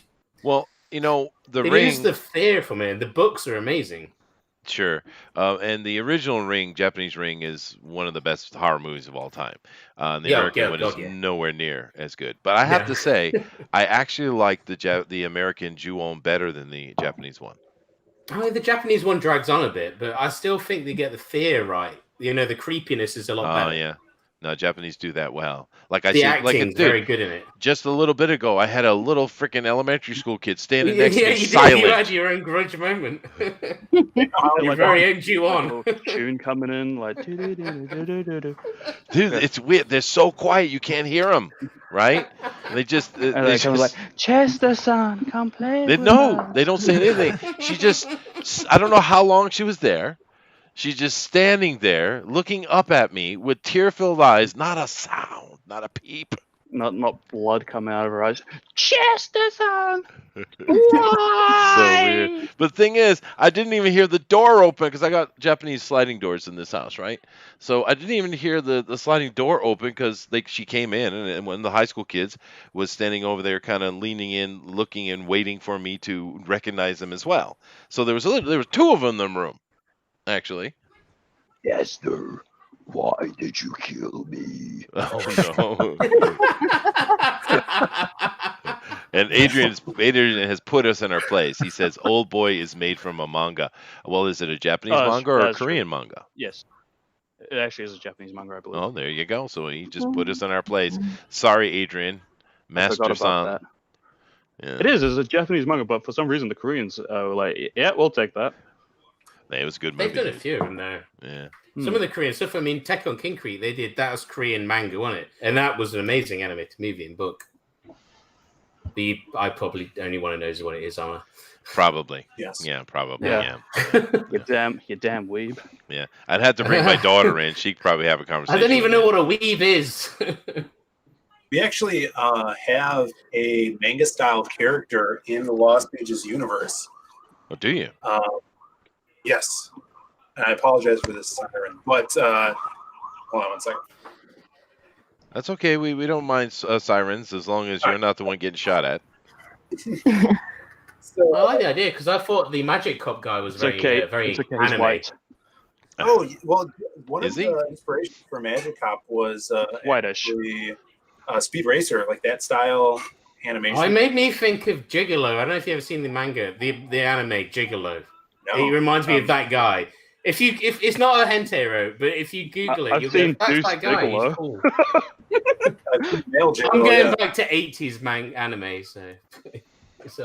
But still. So our the manga style character in the Lost Pages is going to be a pretty big stretch goal to get to, It's going to be a 4-page story that's added to that bonus comic, but we have Hyung Lee is going to be doing the interior art for that. Oh, that's nice. He does them thick girls really well. Busha, I'll be back in a second. Will there be thick thighs? If Hyung has anything to say about it, there will be. For sure. There better be. Taking the premium approach to that, I see. Yes, for sure. Yeah, so if we get high enough, that's going to be one of our last stretch goals. That story's going to be in there. And it's about a... Hold on here. What is happening about a vigilante who is a race car driver as well. He's like a drifter, and he wears like his race car helmet, and he's a martial artist, and kind of uses his car as a weapon also, which that sounds awesome. That's a lot. Thanks, man. Pretty Yeah, good. we're super excited. Riding Bean, he uses his car. Like, that's cool. I don't know if you've probably not seen that either. But yeah, that sounds awesome. I actually know Riding Bean as well. Oh my god. Oh, you do know Riding Bean? My god, you do know all this stuff. I don't know how I know all this stuff. I'm good. Oh my god. I swear I'm not a weeb. You know, it just means you're cool inside. You're really starting to sound like one there, Booster. I'm not a weeb.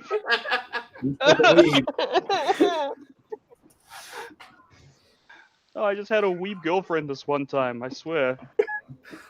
That'll do it. The crackhead one. No, not the crackhead ones. Although that would make sense. So a crackhead into anime. That would make more sense to me. Adrian in the chat says Riding Bean is based in Chicago. Yeah, it might be. I'm not sure. A lot of anime is based in America, though. He's the biggest weeb I know, so he's probably right. All right, cool. I'll take his word for it. Yeah, ours would be based in Chicago. A lot of these, we're from Chicago, so a lot of the characters have stories in Chicago. Oof. That one's gonna be fun.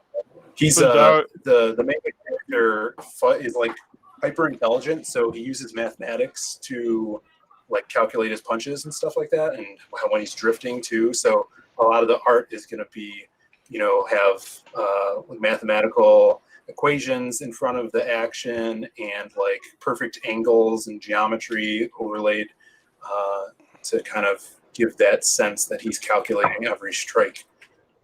Pretty fun. That's interesting. Fun. Is my boy Fundaro in the chat? Just making sure I don't have a self-esteem. Cheers, bro. Mr. never had a girlfriend. I had one once. And she was a crack whore. It's exactly what we just said. It just comes up all the time. I regret not shagging the crack whore. She did have nice tits. There you go. There you go. You might have got a horrible disease. Let's be fair. That is true. That's true. So Yeah. that's a mixed bag, right? Yeah. That is a mixed bag. I do apologize, Booster. Sorry, it's one of those days, dude. Did you get some more creepy children? No, that was actually a mother. She delivered her child very, very late, and she apologized with donuts. So I'm not complaining. Oh, that sounds great. Nice. I'll take bribes. That's like a universal. That's a universally accepted apology. What are Japanese donuts like? Yeah, are they the same as the American donuts? Exactly the same. Well, Yeah. When Obama went over to Japan to apologize for the nuke, he should have brought a bunch of donuts. Probably would have gone off a lot better. Oh no, that's still going on. Well, hey, if Biden wins, we'll get more of that for sure. Get more donut. More donuts? No, more apologies. Oh. Everyone's just excited about donuts. Yeah. Donuts for everyone. My demons That's start to my look a new bit like campaign. Devil Man. God damn What do you mean, Sheldon? A woman just gave birth and apologized with donuts? No, she brought her son over for the for the workshop, dude. That she just late. She birthed the donuts. Very late, There you go. actually, to like 3 hours late. It's an all-day thing, though, I guess. Was it Shoot. not a school day? Is it just like after school learning or something? Oh well, no. This week is because we're still in the coronavirus stuff. This week Oh, right, they're yeah. having like We every are other too. day class because the teachers are trying to. I don't know what the teachers are doing, but they're doing every other day with different classes. So basically, getting half the kids aren't in. So we just the local town, the village here asked me if I would run a workshop, and I said sure. So Yeah, cool. Is it fun? You seem like you're doing nothing, so. I'm not doing anything with it right now. I will go over after, and I will That sounds like my kind of job. pick up their spirits. Well, no, because I just got the high school kids are half classes off too, right? So I just got the high school kids to come in and run it because I mean I can help with the kanji stuff because that's what they're working on, doing kanji practice and stuff like that. But I can help with it, but I'm not as good as a native, right? So. But I mean, it just is what it is. Because I have, you know, it's kind of weird. My house is, my wife and I live very Japanese, very small. We don't really, but I have like some extra rooms we never use, and there's like this one really long. It's like a big long room. Like I said, it's kind of like the old Viking halls, but a Japanese version of it. I never use the damn thing. It just sits over there. So it kind of became like a local kominkan for those kind of things. So they're over in that room and just all sitting on the sitting down on the floor on the tatami with their little shoto brushes and plates and doing their thing. So. Do you have paper doors? I do, yeah. Sure. Yeah. All right. Well, this house I'm in is about, I don't know, 150, 170 years old. Wow. That's awesome. So something like that. Yeah. I don't know, is it? Sounds like you need a quantity surveyor. Well, I actually would. I did hire a long time ago. I did bring someone in to kind of fill the gaps. I didn't have the damn bugs in the house all the time. But it's weird because it's a bigger complex, but I don't touch it. We just live in this one little like apartment section of it, and that's just all we need, I guess. But you get a lot of these old kind of buildings around here. Well, now I'm from New England, so we always keep old stuff. How's it in your area? Do you guys like old stuff, or are you a type of just tear it down and build new? I like old stuff. Our country builds all over with all the old shit. We have listed buildings, but you do, yeah. We do, yeah. But they still find a way if they can. They found a king in a parking lot over there. Yeah, no, they did. Yeah. Richard, They yeah, did yeah, do that's that. right. Yeah. No, actually, I can't remember. There's a really cool history show I love to watch. It has the little dude that played Baldric in Blackadder. Oh God, yeah. I know what you're on about. I don't watch it. Yeah, no, I love that, man. They do all kind of cool stuff. And Alan, I love how you put the treble clef into the pianist there. That's very neat, dude. I need to have a look at somebody else's work. I haven't looked at anybody else's yet.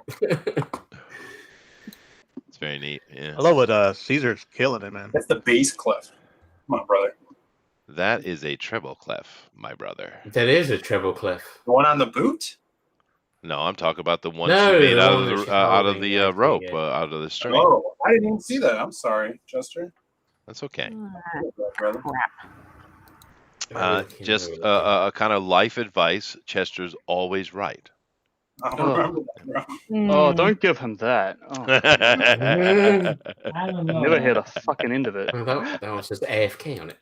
oh no! Oh goodness gracious! You said she delivered her kid. She did deliver her kid to the workshop. Crazy. Oh dear. How long we got left? You get yourself about 45 minutes. Oh, awesome. I'm going to beer and chill out for a minute because I need a break. I need a drink. I've done all right, I think, so far. I'm getting better at this digital shenanigans. Yeah, that was awesome, brother. I don't know what Sheldon's on about here. Maybe you guys can help me. He says, Chester, did you have the dust spirit things in your house? like in the Think Eye movies. I don't know what he means. I don't know what that means either. Yeah, that's. Oh crap! I'm getting I'm not destroyed sure. by cable. I'm not sure. But Caesar always kills it when he comes on. Yes, he does. All these guys kill it, Always, dude. baby. The art we have on here is freaking ridiculous, man. Thank you. So cool. It is cool. So while we're kind of going through this art, Philip, and why don't you tell us a little bit more about you and your brother? I mean, we keep talking about your projects, but we want to know more about you. How was your day? Yeah. My day was good. Tell all your thoughts on God. So my brother and I, we actually work together at the same business. We work for the largest arcade in America. It's here in Chicago called Galloping Ghost Arcade. We've worked here for years, and now we're on the productions team. So I do animation. Brendan does graphic design for some arcade games, stuff like that. And that's where actually the idea for Magic Hop started. It was originally an idea for a side-scrolling beat-em-up like Bad Dudes or the old Teenage Mutant Ninja Turtles, Simpsons games. And the story just grew so much that we're like, wow, we have a bunch of story that we could use for something else. And we turned it into our first graphic novel that we came out with. So that business that we go to every day has a lot to do with our creativeness as well, I think. Now that is cool. That sounds like You a two fun get job. sick of each other? Fucking hell. No, dude. You're a single. Oh, You're a God. single child, aren't you, Booster? I actually have 3 sisters. But yeah. You have I get 3 sick of sisters. them all Oh the my time. God, that's the Can't stand worst. them. 3 sisters? Are you No the brothers. youngest? A middle child. Oh my God, They they all dressed you bald. in Barbie clothing. I know they did. They didn't give up after having you. Oh, it's just mean. It's just mean. I'm gonna go kill myself. Be right back. Bye. That's right. You did say you had 3 sisters. Yeah. So how are your sisters getting on? What are they up to? You stay the fuck away from my sisters. Jason. All right, fine. Fine. Yeah. Now, actually, I am curious, Philip. If I were to make a guess, I would say that Brandon is the married one and you're the single one. Am I right? Yeah. I mean, I guess I don't know if that makes sense. He's not married. He has a girlfriend. Oh, okay. So I was wrong. All right. Well, there you go. Yeah. I also don't have a Tinder account for the previous question. Oh no. I'm trying to get you some player cred, brother.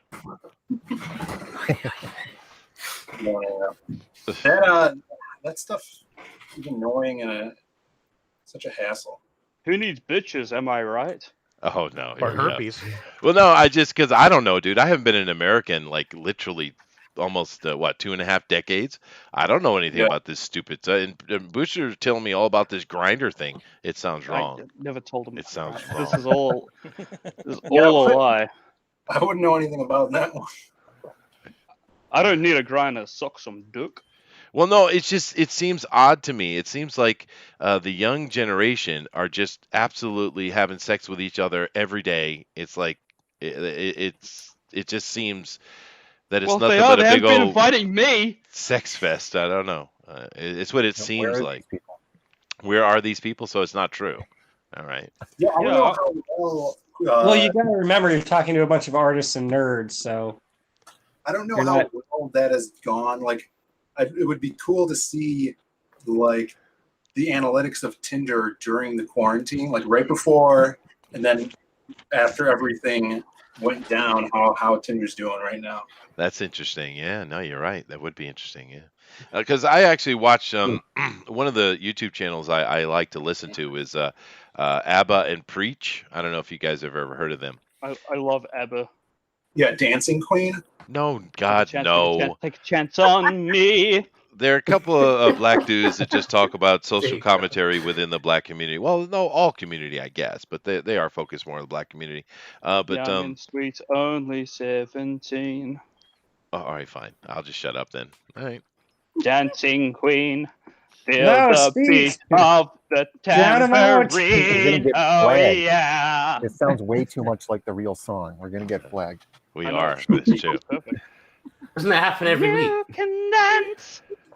Okay, all right. Ghost of Henry says it's a lie, Chester. Nobody's getting any. Oh no. Well, that's what you marry for, right? You can have any. You can have it anytime you like. It's one of the benefits. Hopefully. Oh, definitely. Yeah. Better be a man, man. Opposite. Yeah. Alpha Proto says, "Why did you have to mention they're black? Because it's their whole persona. That's why. That's their personality. Well, it's the whole thing. Apparently. It's their whole thing, right? Yeah. But I like them though. Oh. I certainly don't agree with everything they say, but I just like them. They're funny, and particularly with Abba, he's very smart guy. He's very, very clever. He understands human psychology really well. I just enjoy the show. But the black thing is their thing, dude. That's what that's what they do. Now, if I was talking about like, well, if I was talking about something like Tommy Sotomayor, which I watch sometimes, it's not he is a black guy, but it doesn't mean anything, right? With those guys, it does though. So you know. All right. You guys don't diversify your viewing experiences. I watch No, strictly one shade. To watch anybody other than like white Caucasians would be some form of appropriation, and I'm not allowed to do that. Oh, yeah, we're not allowed to. I don't want to disrespect the. Did you see those segregated gardens that they have in Chaz? Oh yeah, idiots. And I saw how sad they were too. They don't even know how to plant a goddamn vegetable. What the hell? Growing oregano to season their care packages with. Oh, right. But it's like a joke, isn't it? If it weren't for all the crime and abuse that's going on there, it would just be funny, right? Isn't that Cher's son? I don't know what you mean. Chaz. Okay, I'm done. Oh, I get it. I think they changed the name to Chop though, for some reason. Chop. Yeah. Chop. Yeah. Probably named for what they do, guy reporters. Maybe, yeah, right. Adrian says, I watch Tommy, Brandon, Tantrum, and the Hodge twins quite a bit. Yeah, why not? I watch, I'll watch Indian news, from India, right? I watch Chinese stuff. I watch things from all over the world because it gives me a better understanding of what's going on, and you can maybe find the truth in between somewhere, right? So. If it's not Bigfoot sightings, I don't watch it. Oh well, that's fair enough. Fair enough. Fair enough. True, by the way, I could back that up. My main consumption of Indian media is Frozen Elsa Loves Spider-Man. Huh? That sounds great. Yeah, go ahead. Go into depth with that. Yeah. I haven't actually seen any of it. It's like this weird phenomenon on YouTube where like these in these other countries they'll it's like this series. They post thousands upon thousands upon thousands of videos, and it's like these really weird like cosplay skits that they do. Huh? There are scary. Well, no, I've seen some Indian guys doing kind of like the duo skit, like Abba and Preach. It's the two guys, the straight guy and the funny guy, right? It's that typical stand-up comedy stuff. I've seen a couple of Indian guys do that, and they're pretty funny, actually. I'm finished, Chester. Are you? Yeah. All right. I was enjoying Brandon's sausage innuendo here. Yeah, well, stop it. Okay, fine. All right. Okay, you're a white box, sir.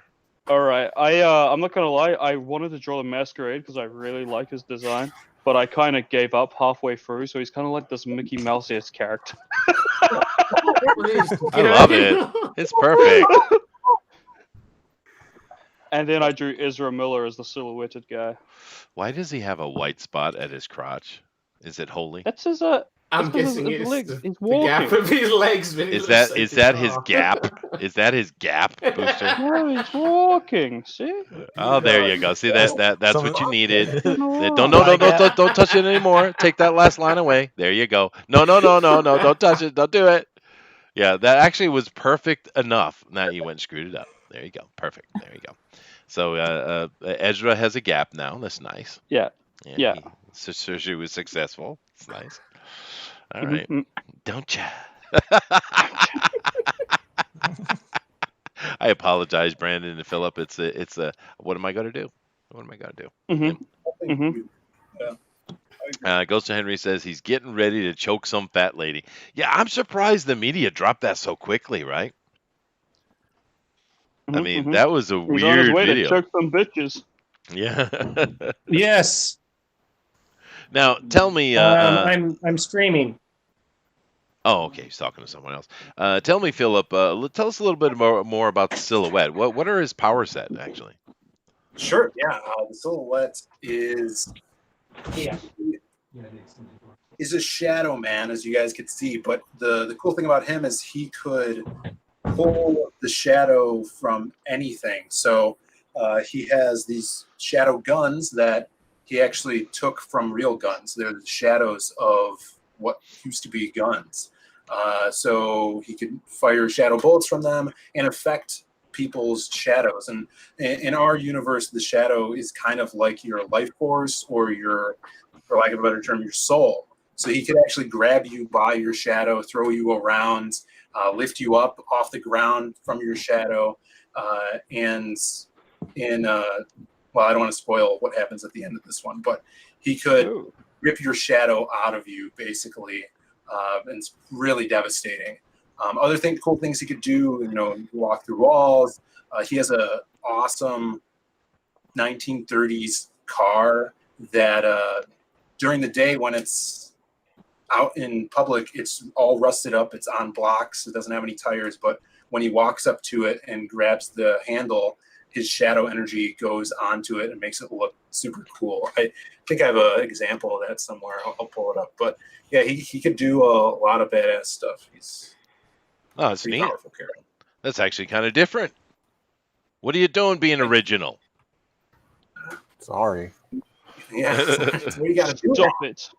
No, it's cool. I like when people come up with different ideas or powers and stuff because we get so many of the same things over and over again, right? That's neat. I like that. Yeah, I think dealing with these characters for so long, it's made us be more original. You have more time to think of things, to work with the character, to know what they're going to. I think the best advice I could give a new comic writer or just a writer in general that is dealing with characters is don't rush them out to print.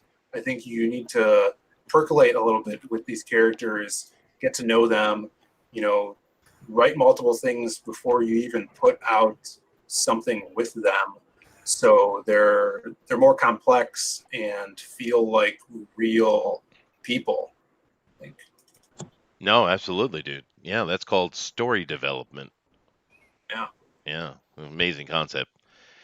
Oh, not again. Here's I'm going to share my screen. Hi. 大丈夫ですか? Hi. See. Oh, sorry. Let me mute myself. Oh. So I don't know if we're on the cycle through here, but if you guys see my screen, this is kind of a concept of his vehicle on the silhouette walking up to it, done by our artist Nixie. Am I looking at? I think Chester has. We're looking at Caesar and No, we're just staring at Caesar. Man he is. Yeah, he's a beautiful man. Oh yeah, that's cool. Look at that. Let's look that's at neat. Yeah. Oh, yeah, I see it. Yeah. Old school style car. That's pretty rad. どうですか? かっこいいですか? Cord, I think. Oui. Oh, sorry.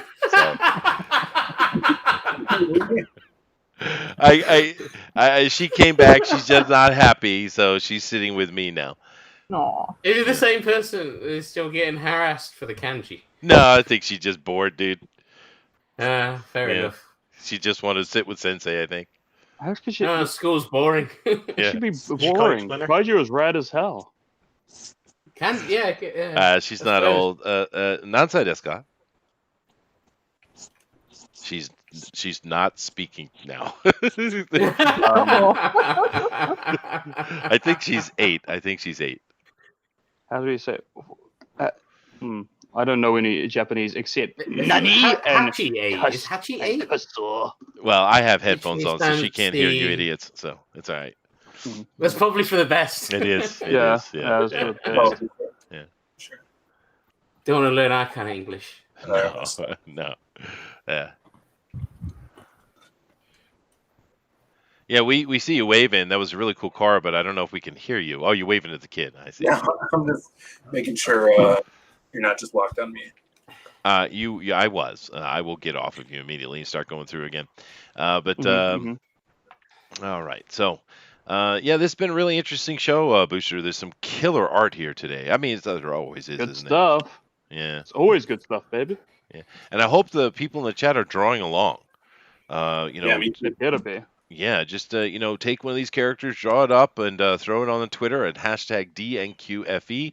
Once again, DNQFE. Now, Dame, no, hold on. Oh, all right, go fine. Okay, I'm good. I'm good. Mortal V is giving me some Japanese thing. He says "shine." What does that mean? That means die. Die. How have you never watched anime? There's Subarashi. Subarashi. That means great. Suba and what about Mitsubishi?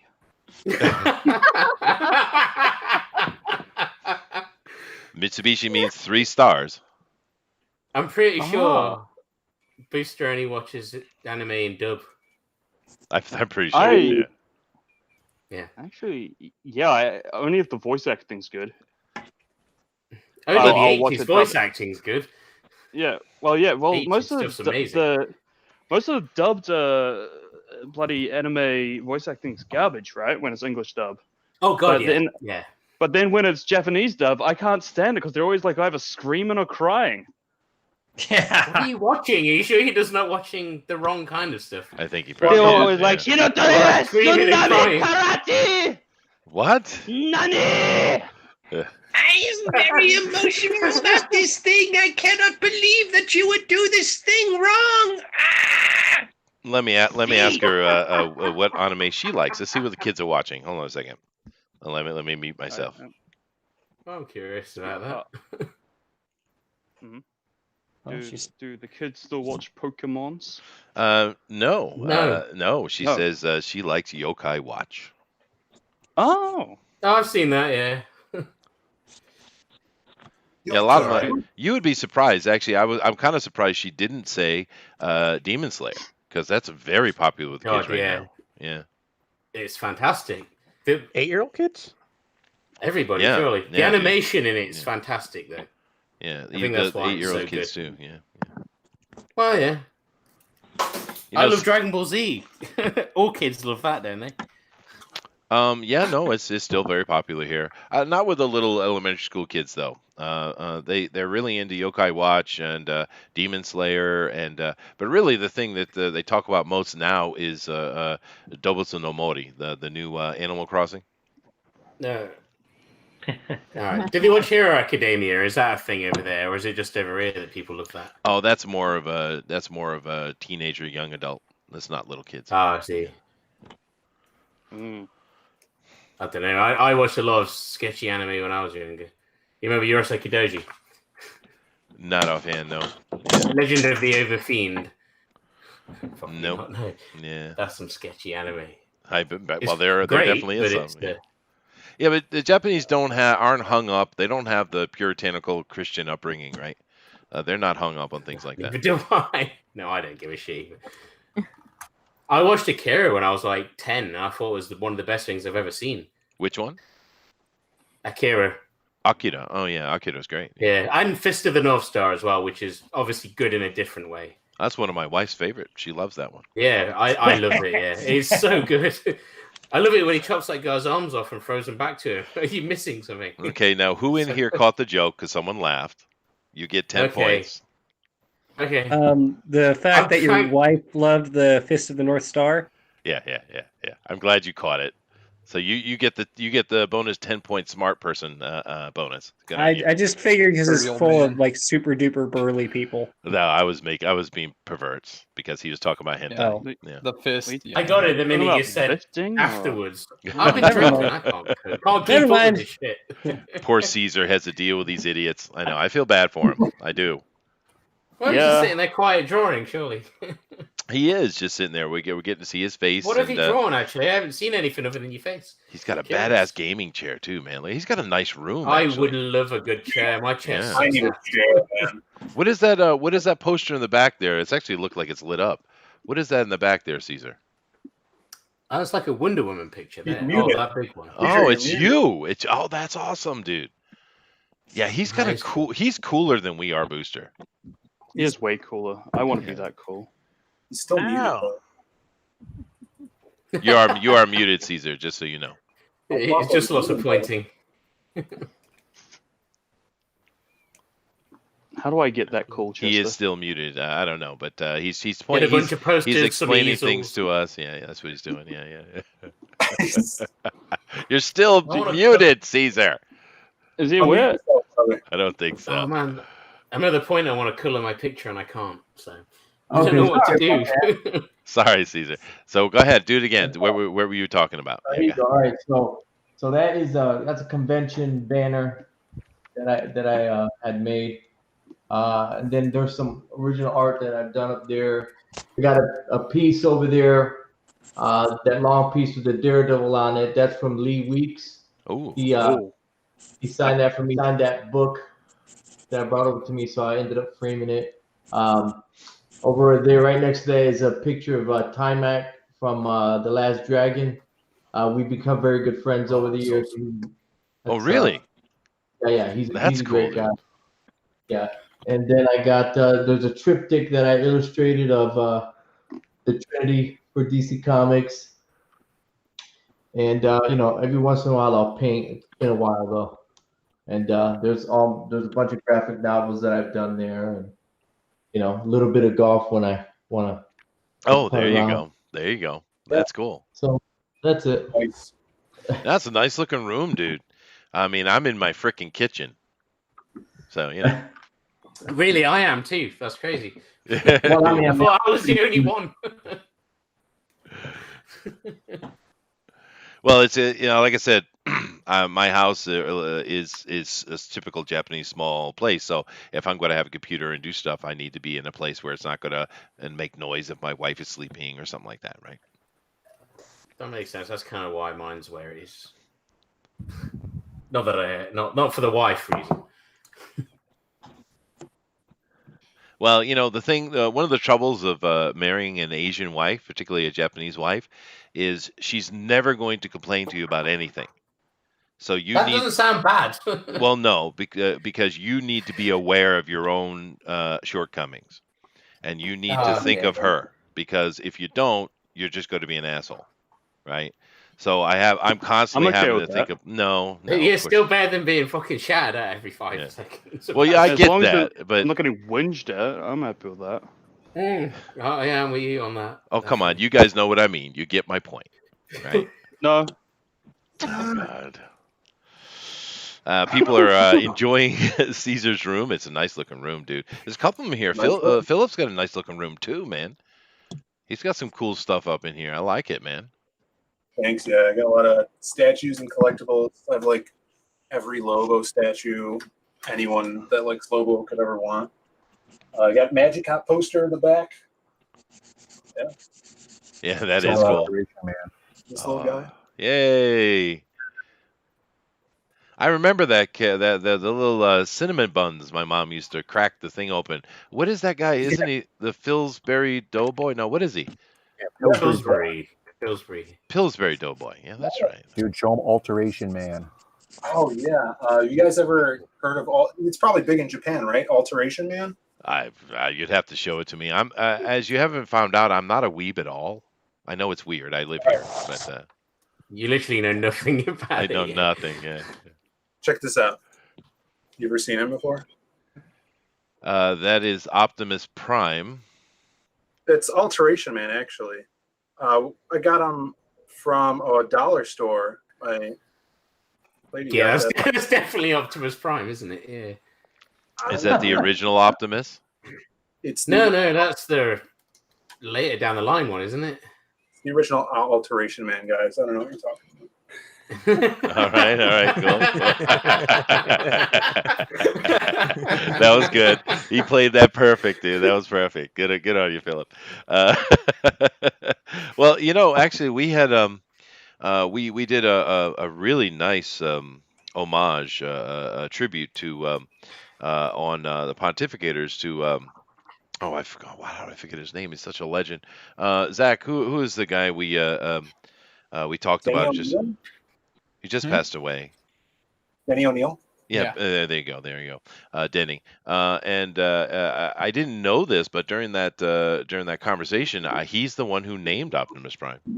Really? Yeah. Wow, that's awesome. Yeah, he's a pretty awesome dude, man. That guy is responsible for so many characters, so many character arcs that we don't even realize how important he was. That was a good conversation, Zach. I really enjoyed that a lot. Because the when that Pontificator show is cool because the amount of comic book knowledge there is just insane, right? Yeah, it was fun to listen to. I had like nothing to contribute to it because I was like, I'm the kid that doesn't know anything. Yeah, but that was a good conversation. Yeah, it was. Oh wow. Yeah, Denny O'Neil actually was a big influence on the Masquerade character, the developing him, because I'm a huge fan of the Shadow, and Denny O'Neil had an awesome run on the Shadow in the 70s. So the actual first page of the Masquerade is an homage to the first page of his Shadow run. I popped up a tweet about it the other day. I'll pull it up right here, and you can actually see the influence there. And when I was writing the script and talking to Alan about doing the story, we definitely scripted that out to be an homage to that. I think Alan nailed it for sure. Pull it up. I wish that was quicker. But yeah, I think I've nailed in these few months. Whoa, hey now. But for sure, even like the way that the narration in the Shadow was, stuff like the Batman 66 series, that narrator definitely had a bit of influence in how I wrote the Masquerade. So check this out. Oh yeah, there you go. So you got that. That's his first page. Introduces the Shadow and the supporting cast, and this was what we came up with for that little homage. Sure. That is cool, dude. Yeah. Thanks, man. Yeah, that is very cool. Rip Denny O'Neil. I know he's worked on everything, man. No, he's a very important person to comic books. Absolutely, yeah. And I kind of knew some of it in that conversation we had last week, but I didn't even know. I'm like what Zach was saying. I didn't know half of it, dude.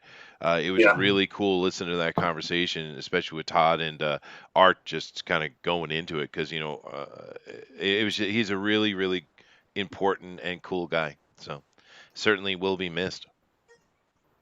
Yeah, for sure. And I don't know why I have to bear with this, but she just farted.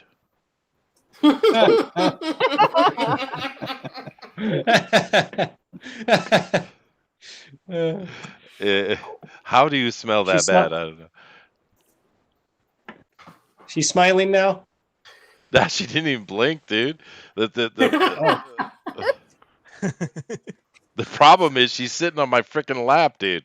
It's ventilating up into me. What the hell? Oh my god. Is she watching what we're all doing then? She is, yeah. She's What does watching. she eat? So what does she eat? I don't know. I'm not gonna ask her, dude. She's just quietly sitting here with Sensei. It's all right. I was like, oh, you can't smell what it is. That's what I was asking. Oh no, it's just bad. But okay. Yeah, I'm going to send her on her way here in a little bit. Just I think she just got bored. Now that looks a lot like Johnny Depp. All right. It's supposed to be Doc Holliday and Val Kilmer.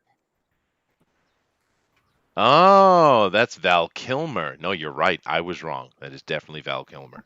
It is. Thanks, man. I'll be your honeysuckle. Honeysuckle. Have you seen Tombstone? I have, dude. That's one of my favorite ones, dude. Tombstone, Val Kilmer. We actually watched it on Bunny Vision Movie Night, and when we went through it, we tried to see that if every single line Val Kilmer had was absolutely perfect online, just devouring the scene, and it did. Every damn scene in that movie, Val Kilmer just kills it, dude. Oh yeah, man, he's amazing. Yeah, it's my favorite movie. And he does say, "I'll be your huckleberry," I believe. That's right. Yeah. But honeysuckle sounds far more sexual. I don't know why. BRB, LOL. Okay. But we do have ourselves about 13 minutes, I guess. 13 minutes left. We'll be calling it. Looks like these guys are pretty close to done, although Alan went and decided to throw a whole nother character in there, which is kind of cool. Of course, he knows what he's doing here. He is on the project. Steele has stopped showing us what he's doing a long time ago. Rabbit is, I think, done, but it's freaking badass, dude. I love it. Although I wish he would define the side boob a little more. We need a little bit more side boob definition there. Hey, man, if I could add the color to it, it'd be different. All right. I'll finish it for you when we're done. Thank you. Yeah. I love this take on that character, though, dude. It's very different from what they're doing, but I mean, come on, Brandon. I mean, that's a cool take on those characters, man. Oh yeah, it's awesome. I love it. It's so unique.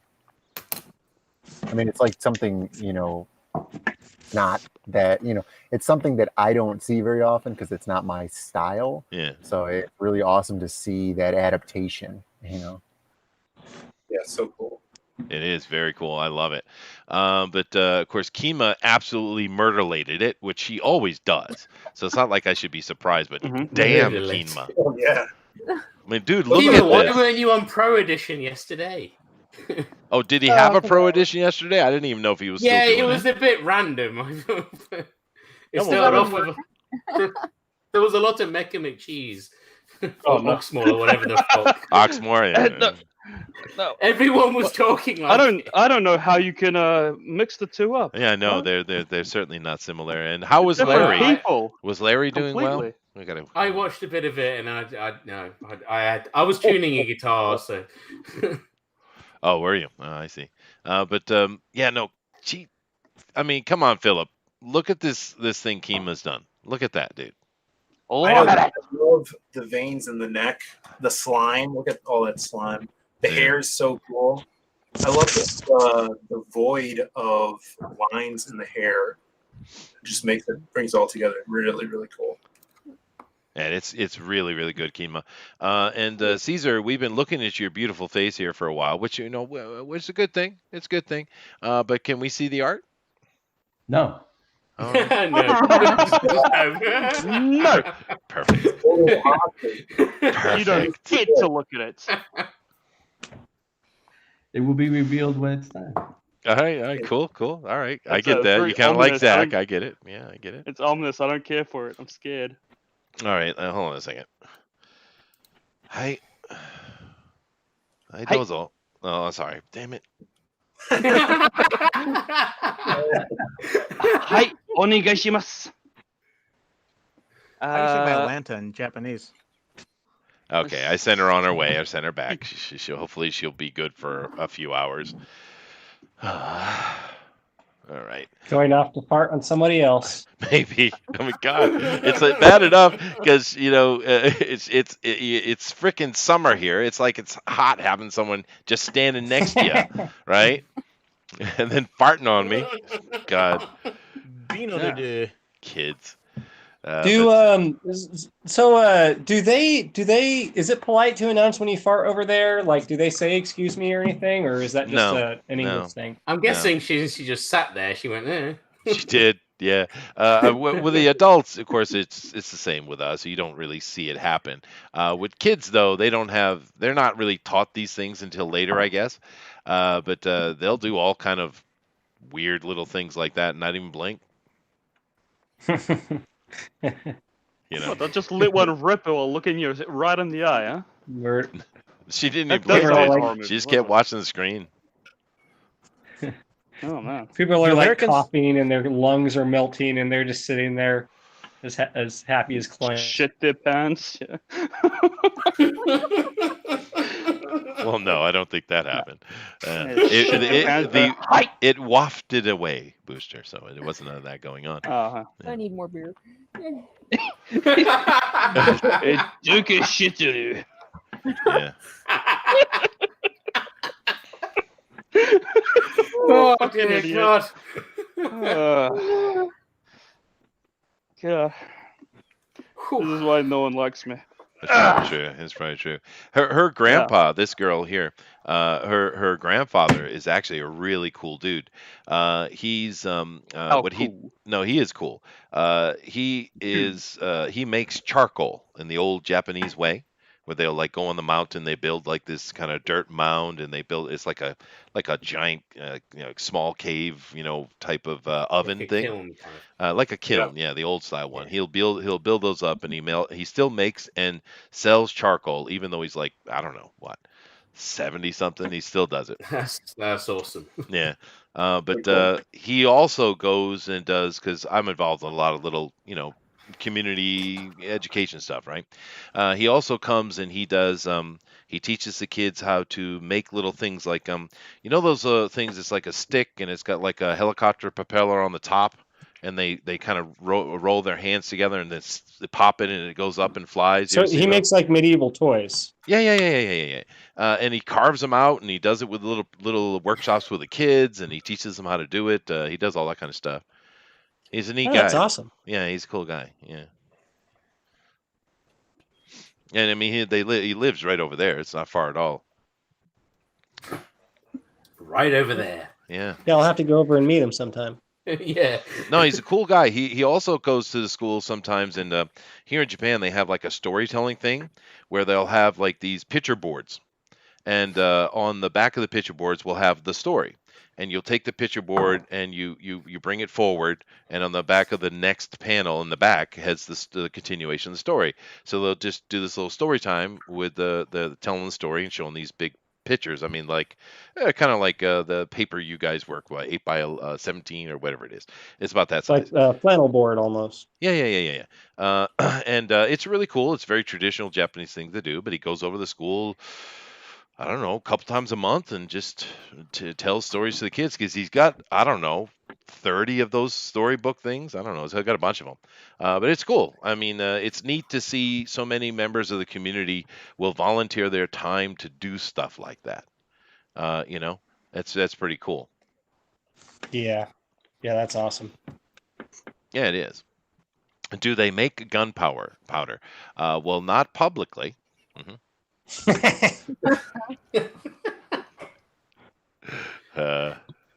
Hank Hill would hate him. Yes, no, that's true. No propane pot products at all. No. Ooh. Well, I tell you what, we're getting close here. We got about a minute, so I hope you guys definitely did your draw along and get them in there. Hashtag DNQFE, of course.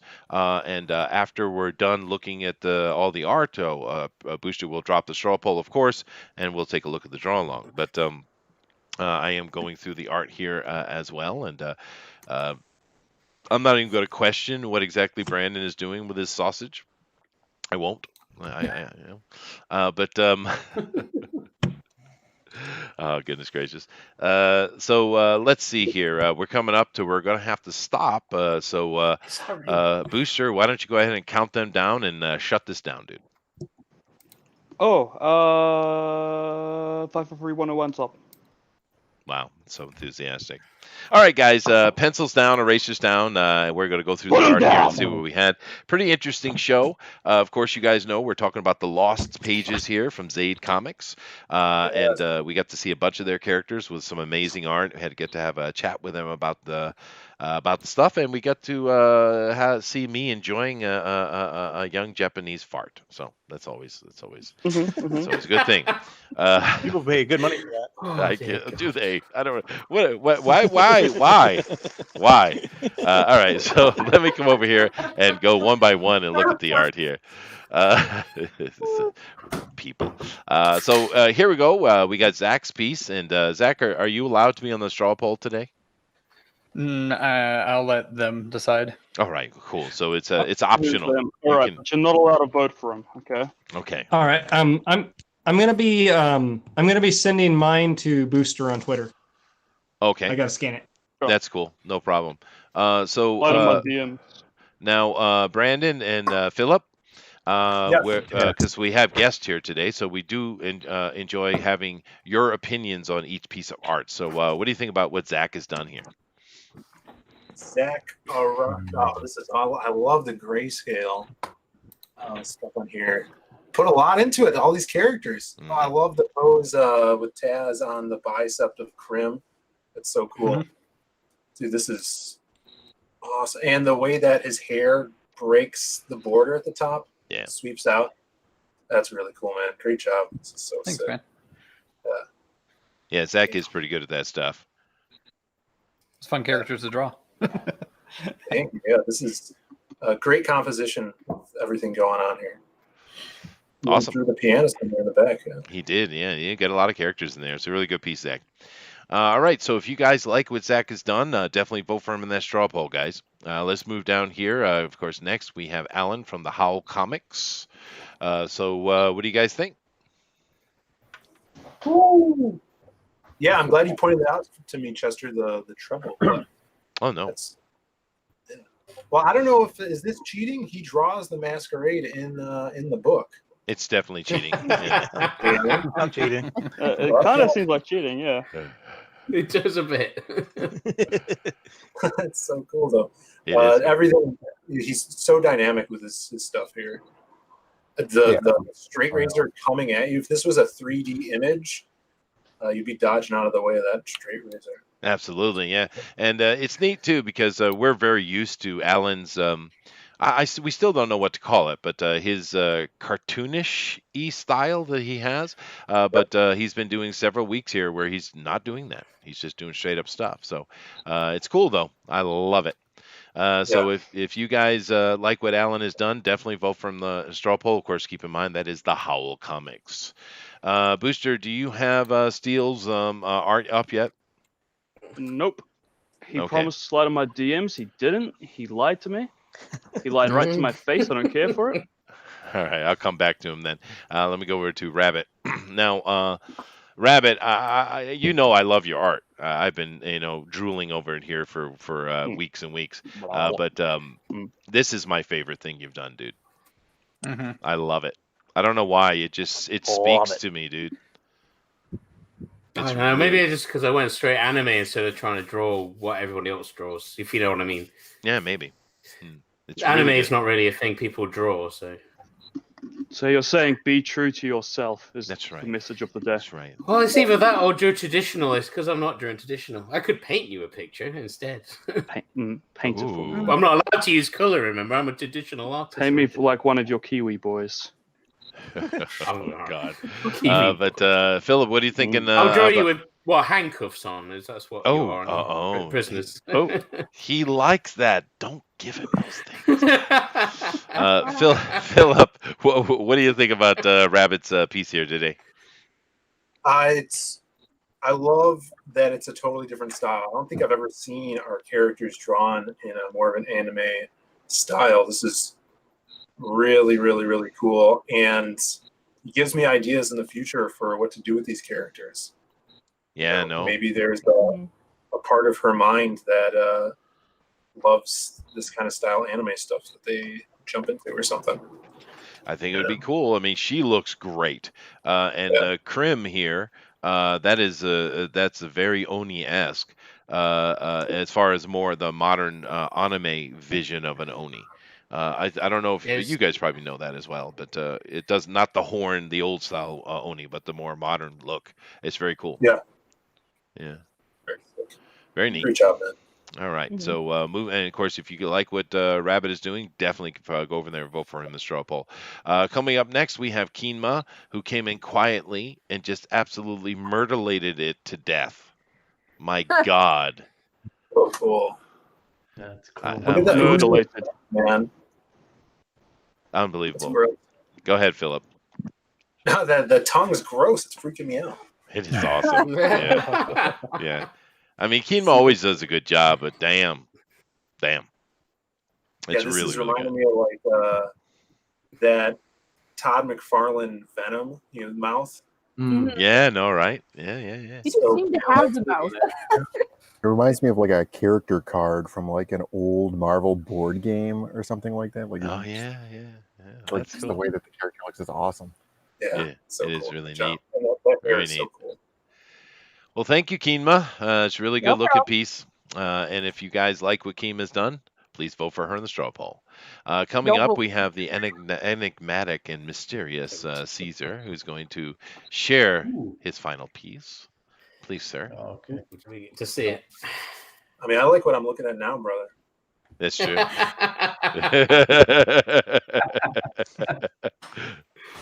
Not bad for an OG. Well, we beautiful people need to stick together, Caesar, Oh, Damn, Nice. dude. Oh, damn. Look at that. Yeah, that's awesome. Krim is huge. I love the size difference between Taz and Krim right there. Yeah. Giant size. And her face is beautiful. Oh, and her hair, man. It is nice. That's really cool. I love the hobo. Yeah. That is awesome, Yeah. dude. Look at that. That is cool. Yeah, he looks nuts. And who's the character behind the hobo? It's with his wild card. Oh, that's Wildcard. Okay. He's got a card in his hand, and then silhouette almost blends in to the picture, but he's just enough there. Oh, I didn't even notice it. Perfect. Oh, look at oh, that. shit! I didn't even see him. That's cool, dude. Yeah, that's cool. I hid Oh, the I need to shadow. learn how to draw quickly. Yeah. That is nice. God damn, that's amazing. It is really good. Awesome, Caesar. If you guys want to vote for Caesar, I do believe it's probably under El Guapo Comics. Definitely do that because it's amazing. Let me come over here. Have you got Steele's piece yet? Well, he's atted me. He posted on Twitter at Booster Kiwi, and then there's nothing there. So I feel like he's taunting me. Oh God! All right. Well, I At got this to. point, yeah. Well, now Brandon here, of course, I'm assuming is not on the straw poll because he's he's a guest. But I do need you to explain to me, sir, exactly why you decided to do some kind of weird penis joke with sausages. I need to understand. Is that what happened here? That is what's happened here, without question. I thought it would be... Well, if you're taking it that way, I thought that this would be a really funny way of showcasing these characters because these characters have been bouncing around with Phil and I for so long. They've kind of developed this comical backstory together, and I just thought it would be a really funny thing to draw. Just do a weird showcase of these characters. We are not degenerates, guys. Well, really? Really? Yeah, we're Yeah, not. all right, fine. A couple of Mormons here. There we go. But I do have an actual serious I hear question, ya. though, Brandon. I do have a serious Yeah. question because I've noticed this in several of the pictures, and I just okay, here it is. Now his arm always seems to be exposed with the card and then the tattoo. Does he have a power that allows him to animate his tattoos or something? No, Crimstone has the crazy tattoo animations and stuff like that. Wildcard's character is a little bit more. His power doesn't really have anything to do so much with his tattoo, but I'm not sure if Phil has ever given out the reason his arms exposed. But Yeah, let him spill that for you. So his tattoos on his arm are like his main. Just to show my one. Because since he's going to be in different styles of outfits, whether he's in Egypt or whatever era he's in. So that card that is on his arm is kind of his relic that Merlin gives to him. Oh. It is one of the jokers from the first deck of Magic that Merlin makes. And he puts it on his arm and it goes under his skin. And from that card, these magical tattoos appear around. And his arm is, that magic's so powerful that when he uses it, it burns the sleeve off of his arm. That's why it's always exposed. Yeah. So how he uses his cards is he has control over the half of the deck of Magic, so the hearts and the clubs. So he'll pull a card out from his pouch and absorb the magic from that card and channel it through that arm. Yeah, and it started off as like a joke where it's like, hey, what would be a good debilitation for this character? Something that would be funny, and it's like, he has this card and this like superpower, but he goes and puts on a shirt and his sleeve always burns off of the shirt. Yeah, it turned into like a key terror character. Chester, I'm over here. I see it, dude. I was letting them talk. I was trying to be. And oh, by the way, she's back and she's brought friends. Uh-oh. So you got a little flock of Japanese kids here looking at your art. So all right. There you go. Oh no. All right. So now this is Steele's piece today. Actually, how did this happen? I didn't see him draw this at all. What? I did it. He stealthed it. He did stealth it. I didn't see it either. No. Well, he got someone else to do it. That is awesome, though, dude. He's got Clockwork Orange there in the back. He's got Silhouette. He's got the magical hobo with the American flag patch sewed onto his arm, which is perfect. This is pretty cool. What do you think about this one, Philip? This is awesome. I'm a fan of a little bit of the old ultraviolence, and so is Crimstone. He's all about ultraviolence in those 90s comics. So I think the Clockwork Orange guys fit very well with the Lost Pages, and Silhouette looking threatening there. A little in out. Yeah. Not Nani. Hold on a second. Nanio. I dig it. See, this is awesome. Nani. Hi. Nani. Okay. Shota has a question for you, Steele, if you'd like to answer. He would want to know why is there underwear on the outside? They live in the future. That's I did not design the dregs, and I have never actually watched the movie. Really? That's just a very notable part of their costume. Just tell them it's like the superheroes. It's Superman, yeah. It's like the superheroes. They wear their underwear on the outside. 本当スーパーマンみたいね。ね。そうね。はい。All right. These are bad superheroes, though. They're kind of like wannabes. I'm not going to tell them anything at all about the dregs, dude. Not a single word. Yeah. But very good of you. Yes. But interesting. So hold on. I gotta send these kids off. Booster, can you talk for a minute? Oh well. I don't know when we're supposed to drop the straw poll now, and I hope everyone in the audience here has gotten a good enough look at the at the art today and know who they're voting for. But I think all the distractions, we're gonna have to have one more cycle through the art. Do you guys agree? Yeah, no, I'm back. I shooed them out, so let me go through the art again. Get out of here. Just got out his belt and just starts chasing him. Yeah. No, of course not. But all right, let's see here. We got Zach's piece, which is absolutely badass. Check it out in the straw poll. We have he the is Howl on the Comics. straw poll, but He you is. can't vote for him. But you can't vote for him. We have the Howl Comics here, which is kind of cheating, but you know, it is what it is. We have Steel here with his Clockwork Orange homage, I guess. Very, very nice, though. It's cool stuff. Of course, we also have One Doom Rabbit and his epic anime piece here today, or manga piece, I guess. We have Kinma, who she brought it. She's quiet but deadly. Silent but deadly. Just like a Japanese girl's farts. That's right. Yeah, that's right. No, I heard that shit. I heard it. Yeah, it wasn't silent at all. Jesus. All right, moving down here.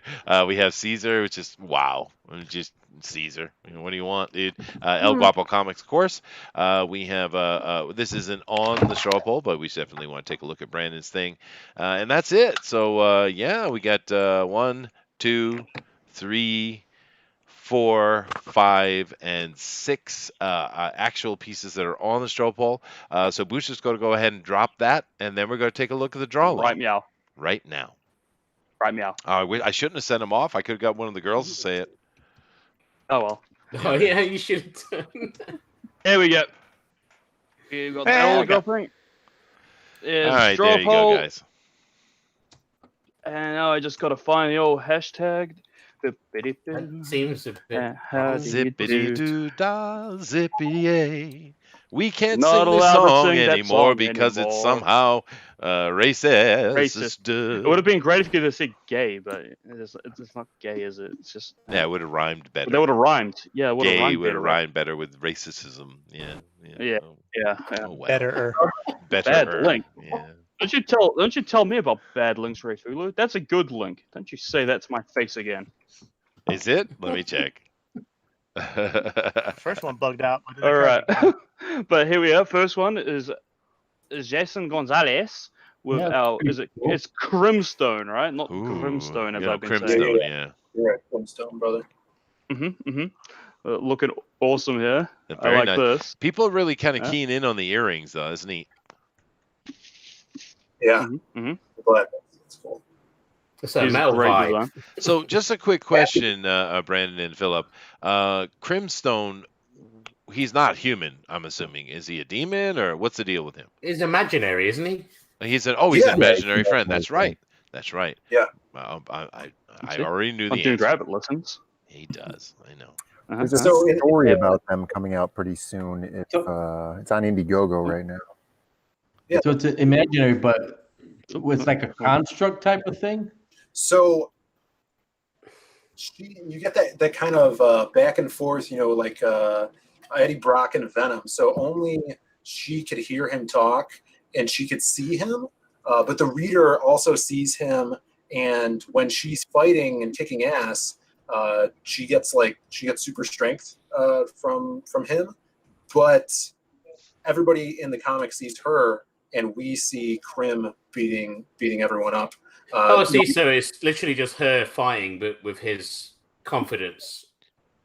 So he's like her coping mechanism of confidence and stuff like that. Kind of like an avatar of what she, wishes. Wanted to. Yeah, that's cool. I get it. So we reflect that in when you do see her fighting, her shadow on the ground will be his shadow, or in reflections of surfaces in the background, you'll see him also.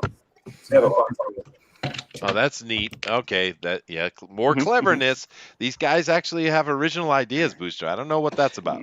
It's more cleverer. It's more cleverer. It most certainly is. More cleverer. Yeah. Alrighty. Yeah. Oh, next one. This is Adrian's silhouette here.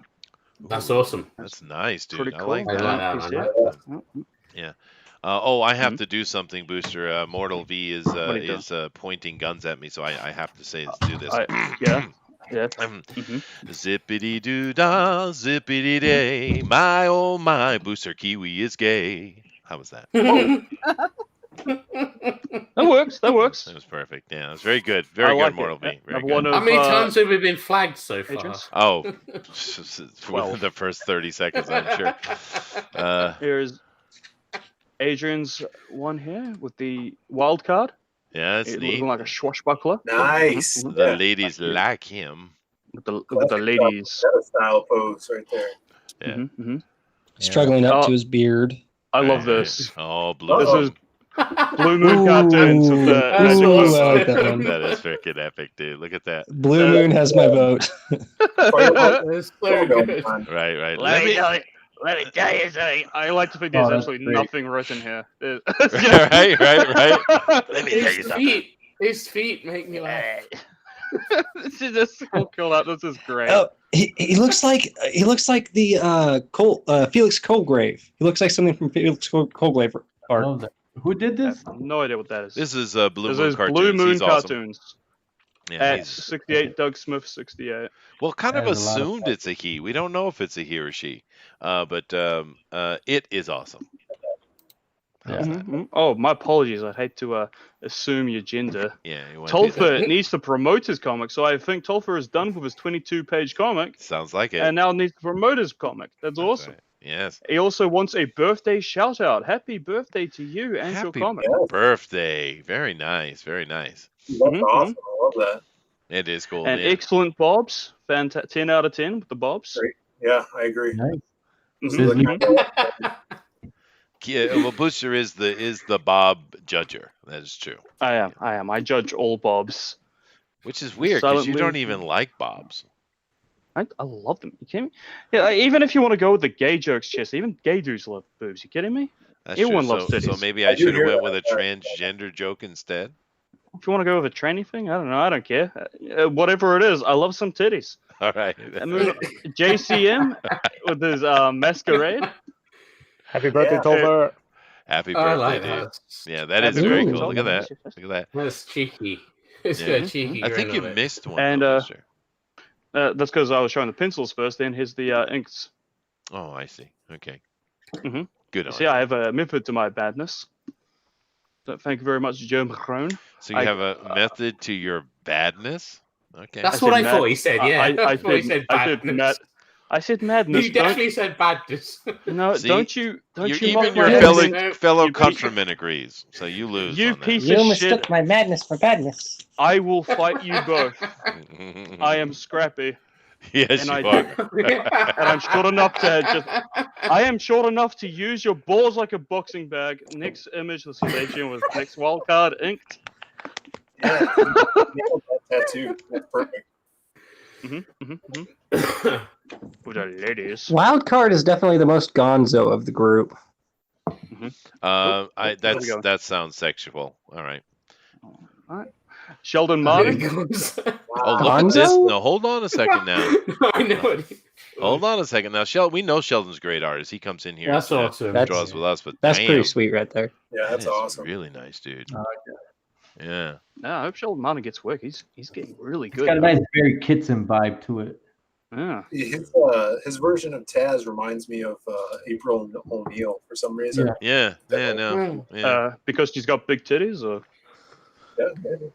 yeah. Not everything is about the tatas, Bush. Everything is about titties. All right, fine. Moving on. Zach is cheating, and Hal Comics is cheating. All right. And that's it. All right. That's all of them. You Well, two very should have nice. went down. and cheated. I know I'm biased here, but I'm going with this. This is so cool. It is. I cool. love Yeah, it. No, that Yeah. Blue Moon completely has my vote. Yeah. I Yeah, love it's cool. this. We I need hope to Blue get him Moon in comes on the here. show sometime. I want to talk. We couldn't to get him. we couldn't get Turtle Rabbit, who I missed. It was dearly missed, by the way. Yeah, I don't know where he Where has he went. been?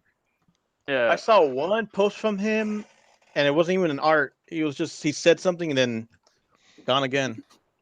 Oh, Maybe he just fuck the internet. I mean, it has been a bit Maybe. of shit recently. Maybe. I wouldn't blame him. Yeah.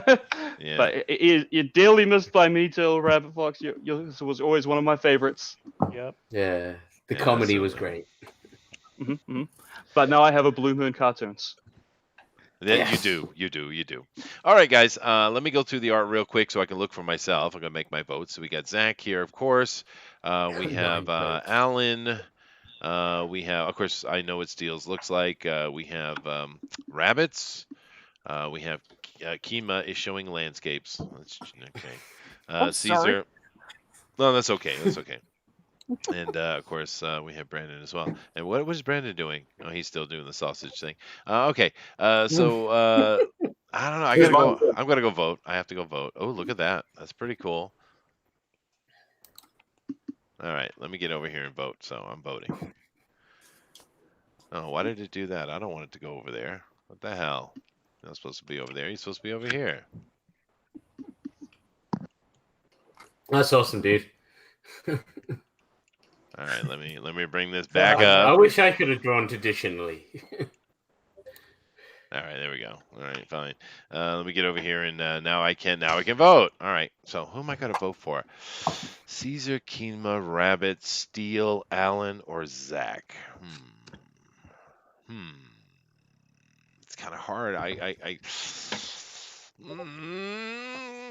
Oh, okay, I did it. I chose. I did. All right, let's see here. We got 15 votes. Oh, come on, folks. Get over here and vote, please. We have how many people got in here? We got plenty of people in here. So get over there and vote. And keep in mind, you don't have to download anything. It's free. Just make your vote and come back over. But I'll give it a few minutes here and see if we get more. And votes if you're in. watching on a cell phone, make sure to turn your chat on. Oh, well, there you go. Thank you for the information. I wouldn't know that's the thing. Well, the chat is kind of like an overlay if you're using a cell phone. All right, I don't have a phone And so with internet. whenever they do the straw poll, it's easy for them to miss that if they don't have their chat on. Oh, I get you. Do we have a bunch of people streaming today or something, Booster? I think Apparently, so. a lot of Yeah, people normally- stream on Thursday nights. There's normally at least another 10 people plus in here, normally. Oh, no, there definitely are. But it's all right, though, because this show always gets like 250, 300 views anyway. A lot of people seem to come back and watch it after. So it'll get plenty of views. But We need to get them in here when we're doing it. That'd be awesome. well, the problem is with this, everyone being home and all that stuff, everybody and their brother are streaming like for 8 hours straight and stuff. Like Nerdrotic is like sucking everything up, right? Wow. Yeah. Okay, Yeah. So when it gets back to normal times, we'll get our normal bigger crowd in here, I think. But it's just so much of Awesome. it. But it doesn't matter. Well, a lot of people will get their eyeballs on this, so and that's the ultimate goal. I hope so. Yeah. Yeah. Oh, yeah. Every time they do. This is our most popular show. So. Well, it's fun regardless. I watched the Bugbear's Basement actually the other day when you were rolling characters for your fantasy thing, and everyone seemed really confused. Well, because we I didn't popped know. in for like 2 seconds. I Well, was yeah. curious because you asked the people to join. I almost joined because I haven't done D&D in ages. Really, you watch that show? Even I don't watch that one. I like D&D, man. I love RPG. Well, Booster, you should join. It'd be fucking hilarious. It would be. I would take the piss. I can promise that. And If you also still I'll need get really somebody, bored. just let me know. I'll join in because I love that stuff. Oh no, dude, we have a seat. It's yours. Yeah. What happened is. I'll join in. Oh, cool. All right. So I'll talk to you after and get you on what you need to do. But what happened with that though? It was confusing because we were in a campaign, a steampunk campaign, where Bob from Comic Book Bob was running it, and he was doing a pretty good job. But he's like a security supervisor, and they got a whole bunch of new contracts, for obvious reasons. So he can't run anymore. So we were Is that why the character had guns and shit originally? Oh, 'Cause- yes, that was fun. I love that character. And But someone dropped out, didn't they? So well, no, the DM did. So was that what it was? The DM dropped. Yeah, so we were like, because we were expecting to play. Then we had to, okay, we're not playing, so we need to create a new campaign because he's completely out. He's got work. So we were just trying to decide what we're going to do. So of course, it looked confused. What edition are you using? Well, we're just keeping it simple and using 5th edition. It's kind of a sucky system, but I know 3rd and 5th. Yeah, 3rd would be better, but we have a few guys who don't really know what they're doing at all, and 5th edition is really much better for that, right? So yeah, definitely. cool. All right, well, I've waited long enough, so I'm going to go ahead and call it right here. No. Yeah, well, it is tight up top. I do apologize. I know. Yeah, I was hoping to get at least 20, but we just it's weird because I looked over earlier and there was a whole bunch more people in here. What happened? Did someone start streaming? Come on. Oh no. 2 more votes. We don't have our cheating voters anymore. Remember when we used to have like 30 viewers and 50 bloody votes? Oh yeah, That well, reminds me of the Malin stuff. Yeah. Remember Yeah. that, Sinead? I have a John Malin print upstairs. Oh, cool. Oh, that's neat. I got it from one of the old drawn and quarters when everyone was still friends. Oh, right, over on the Pro Edition, right? Yeah. Yeah. Politics. John Malin was funny. I enjoyed listening to him. Oh, he made me laugh. Yeah, he did make me laugh. Yeah, no, it was kind of dumb to drive him off, don't you think? Yeah, definitely. 'Cause he was- yeah, no politics, no They politics. We at the fan edition hold no opinions to anything none. happening. None at Chester. all. None. We have no None opinions. We whatsoever. don't have opinions. Yes. All right, but it's true. I'm sorry I brought it up. Yeah, right. Well, that's okay. I'll just get another email yelling at me again. It's all right. I'm used to it. Alleged emails. We don't get told. We never see them. There's no proof. That's true. That is true. That there is no proof they exist. That's fair. But anyway, I'm going to call it right here, and let's go through it. So we starting down here, and I'm glad everyone had a vote. So we have Steele and or Yates, depending on who you ask, has 1 vote. I can't You're very show his, kind. Well, I thought it was nice. But claps for Steele. Claps. Very nice. Very nice. Yeah. Very nice. We have with tied in 4th position with 2 votes each, which is shocking to me. But we have Keenma, our late girl with the sexy venom. And the Hull Comics is on the book even. He is. So claps. Those are really On good the book pieces. even. On the book even. Yeah. So let's see here. Coming up in the 3rd place with the bronze copper medal, and actually allowed to be on the straw poll today, Booster. It was pretty good. Pretty magnanimous of him. I lit him, but 3 people voted for Zach after I explicitly told you not to. You were doxxed, and I am sending assassins to your house. That's right. I warned you. That's right. But we've definitely got to vote for him anyway. I mean, we got to clap for him anyway. So claps. Yeah. Well, we're still gonna clap for him. Clap. Yes, right. And one doomed rabbit, the biggest weeb in all of England. I doubt that's true. I'm pretty sure it's true. Every other Englishman I've ever met just hates anime. It's the strange phenomenon. Really? That's been my experience, but I don't know. They would. I mean, Anime isn't exactly the most intellectual thing, and it seems that English people like to be intellectual. At least. Really? I kind of got the I fact don't know. that they were all gay. Yeah. Never mind. I guess my only impressions, I guess, are is like Yahtzee Kershaw and Stephen Fry. So. Oh well, that's fair enough. I guess I'm not the best judge of character. Of course, Steve. He is actually gay. So he is really good. gay. Really good reference there. Good on you. Good job. Yeah, it was a good job. Inadvertent, I think.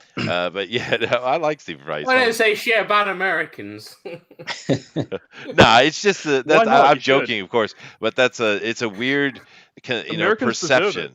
Well, Americans, we see the British men as being very effeminate. I've not seen that so much, but mainly they're just like really intellectual and like making fun of America.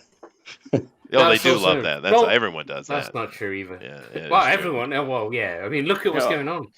That's fair. The only access I have is like comedy bits. So I've seen enough laddish English guys to know that they're not really all intellectuals. Yeah, no, that's true. Have you ever? You're on about football fans. They're all wankers. Yeah, Cockney. But the funny thing is, the British man's accent, American women find sexy as hell. The British women's accent, we think they sound stupid. There are hundreds of different English accents.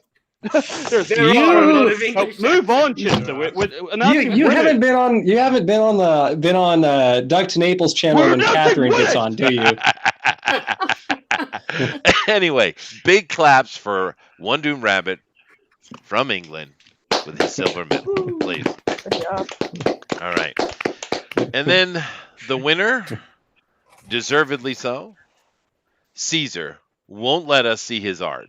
fair enough. But we did see it in the end, and it won because it's awesome. So the gold medal goes to Caesar. Absolute claps. Absolutely. Now, this is all well. In honor of Ricky's race, I would just say thank you and take my trophy. There you go. There you go. Good on you. More magnanimity here. That's great. Now, I have no clue, Caesar, how it's going to work with getting you on Mike's show if he has one next week, because I'm not really sure what Mike is doing. But hey, listen, I'm going to be honest with you. I think this show, this John Quarter is better than theirs. Well, obviously. Well, yes. Sure. Just take the trophy, take the check. That's why we're the ultimate edition, babe. That's right. I don't know. I'm a big fan of Matt Weldon's non sequitur and realistic female bodies that confuse the viewers. I swear to God, it still. Well, yeah, but you have to understand here something, Steele. We made Matt Weldon. No, we didn't. Yeah, Matt Weldon made Matt Weldon. Hey, he was pissed off he missed Kelby Bebop. Maybe he'll come back.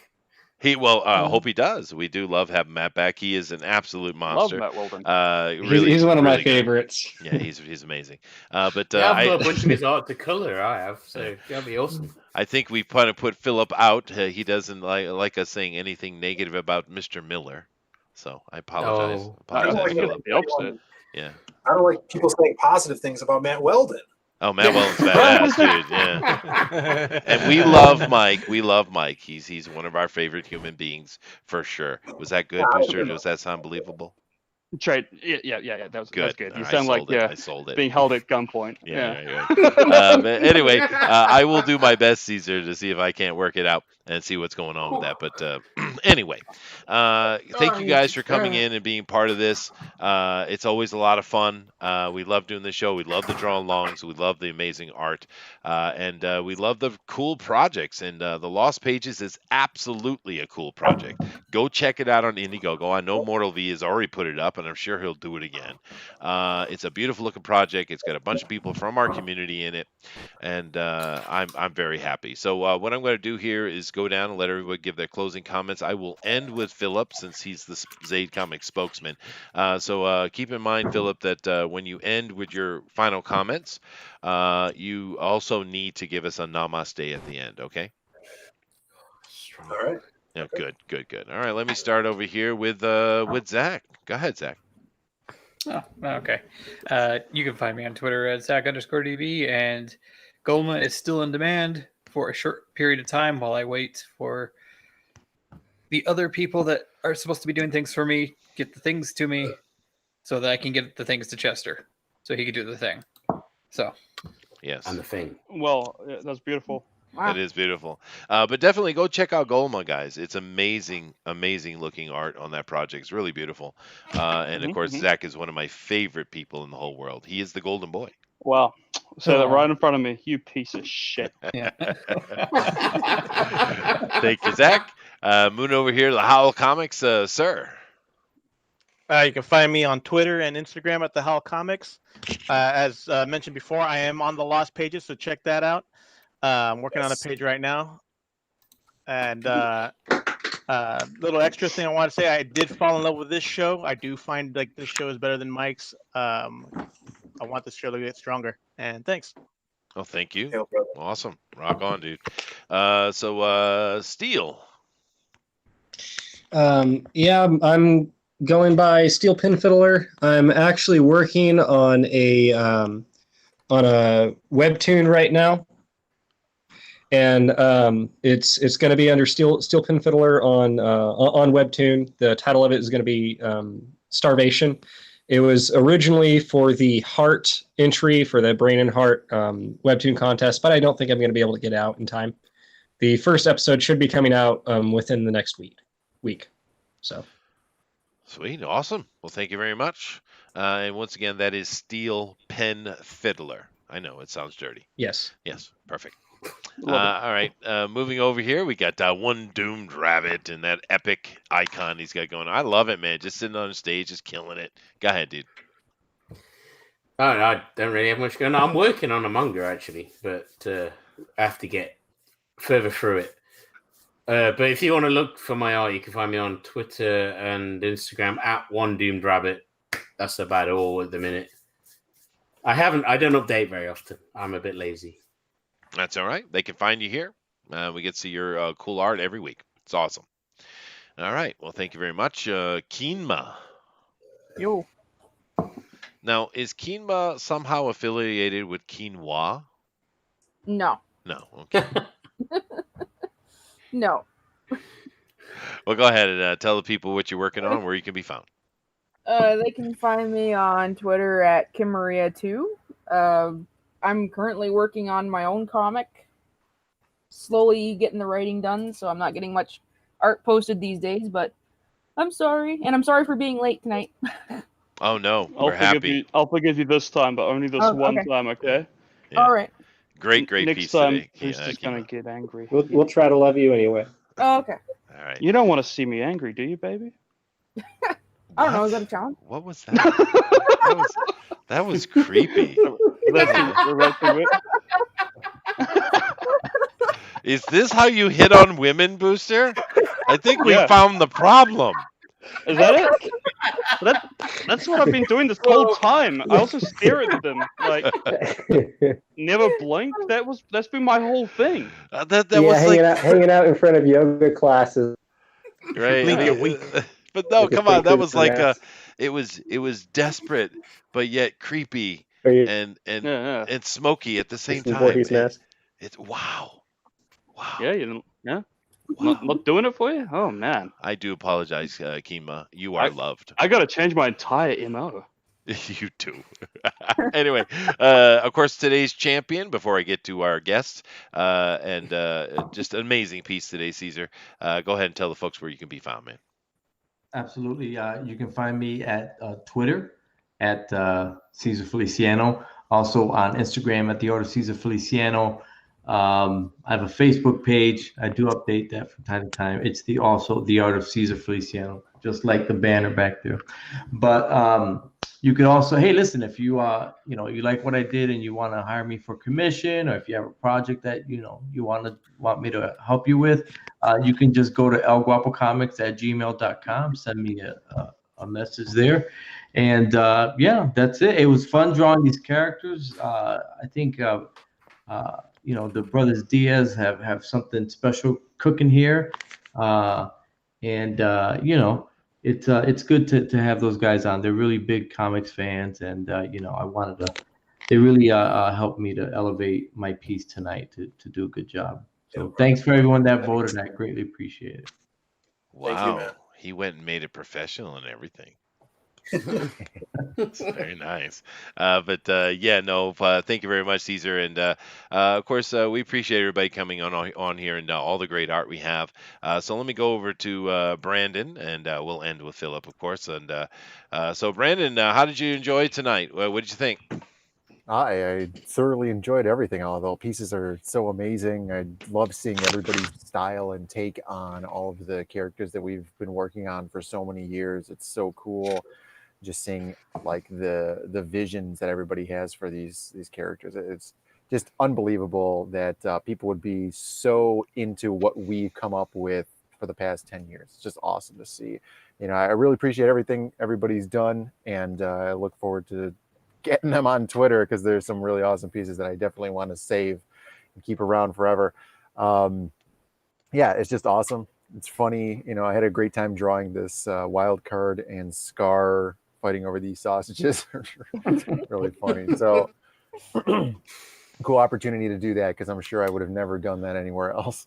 Yeah, it's true. Right. True. Very happy to have you here, Brandon. And I do apologize for Booster. I'm sorry. That's all right. I apologize for nothing. Cool. Well, thank you, Brandon. Guys, we're going to go over here to Philip, and we're going to let him take the show out. But of course, he's going to give his last comments, and he's got a namaste us. Go ahead, dude.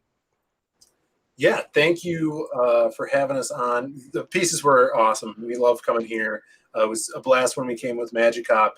And hopefully we can come for the next book as well. Magic Cop 2 will be launching after the Lost Pages ships out. So I think that would be awesome to do one of these again. If you guys haven't, go to the Lost Pages page on Indiegogo. Check it out. Watch the trailer on there. And I hope you dig it. There's a lot more to come. We got more stretch goals. If we get to 15,000, it's another 4-page short story with another kick-ass hero that's going to be in there, illustrated by E.J. Morges, and an awesome trading card as well by an unnamed artist. So check it out. Please share it around. This is our dream. This is our passion. And I hope you guys could tell that I love seeing all this art in different styles. And you can follow us on Twitter at Zaid Comics. My brother, you can follow him on Instagram and Twitter at Zaid Ninja, or myself at Philpops, Fillpops. And back to Lost Pages and namaste. Namaste. Namaste. Namaste. Don't know what that means. I don't know. Yeah. All right, guys. Well, go ahead. I was just told to say it. So. Oh no! Well, no. I wanted you to say. What I wanted you to do was to give us some words of inspiration that we might say namaste to. All right. I was inspired by that. But words of inspiration. I'd say if you guys have an idea, you want to do a comic, or anything creative, never let that idea go. Right now doing Magic Cop, doing the Lost Pages, I've been staying up until 4 a.m. working on this stuff, lettering or writing, and I figure I could sleep when I'm in my 60s. So definitely, if I could do this stuff and make my dreams happen and pursue my passions, you guys could do that too. So don't give that up for anything. Namaste. I will namaste. See that? Now you get it. All right. Well, thank you all very much. Later. Bye-bye. Aloha. Bye. Hasta luego. Bye, y'all. Long worms.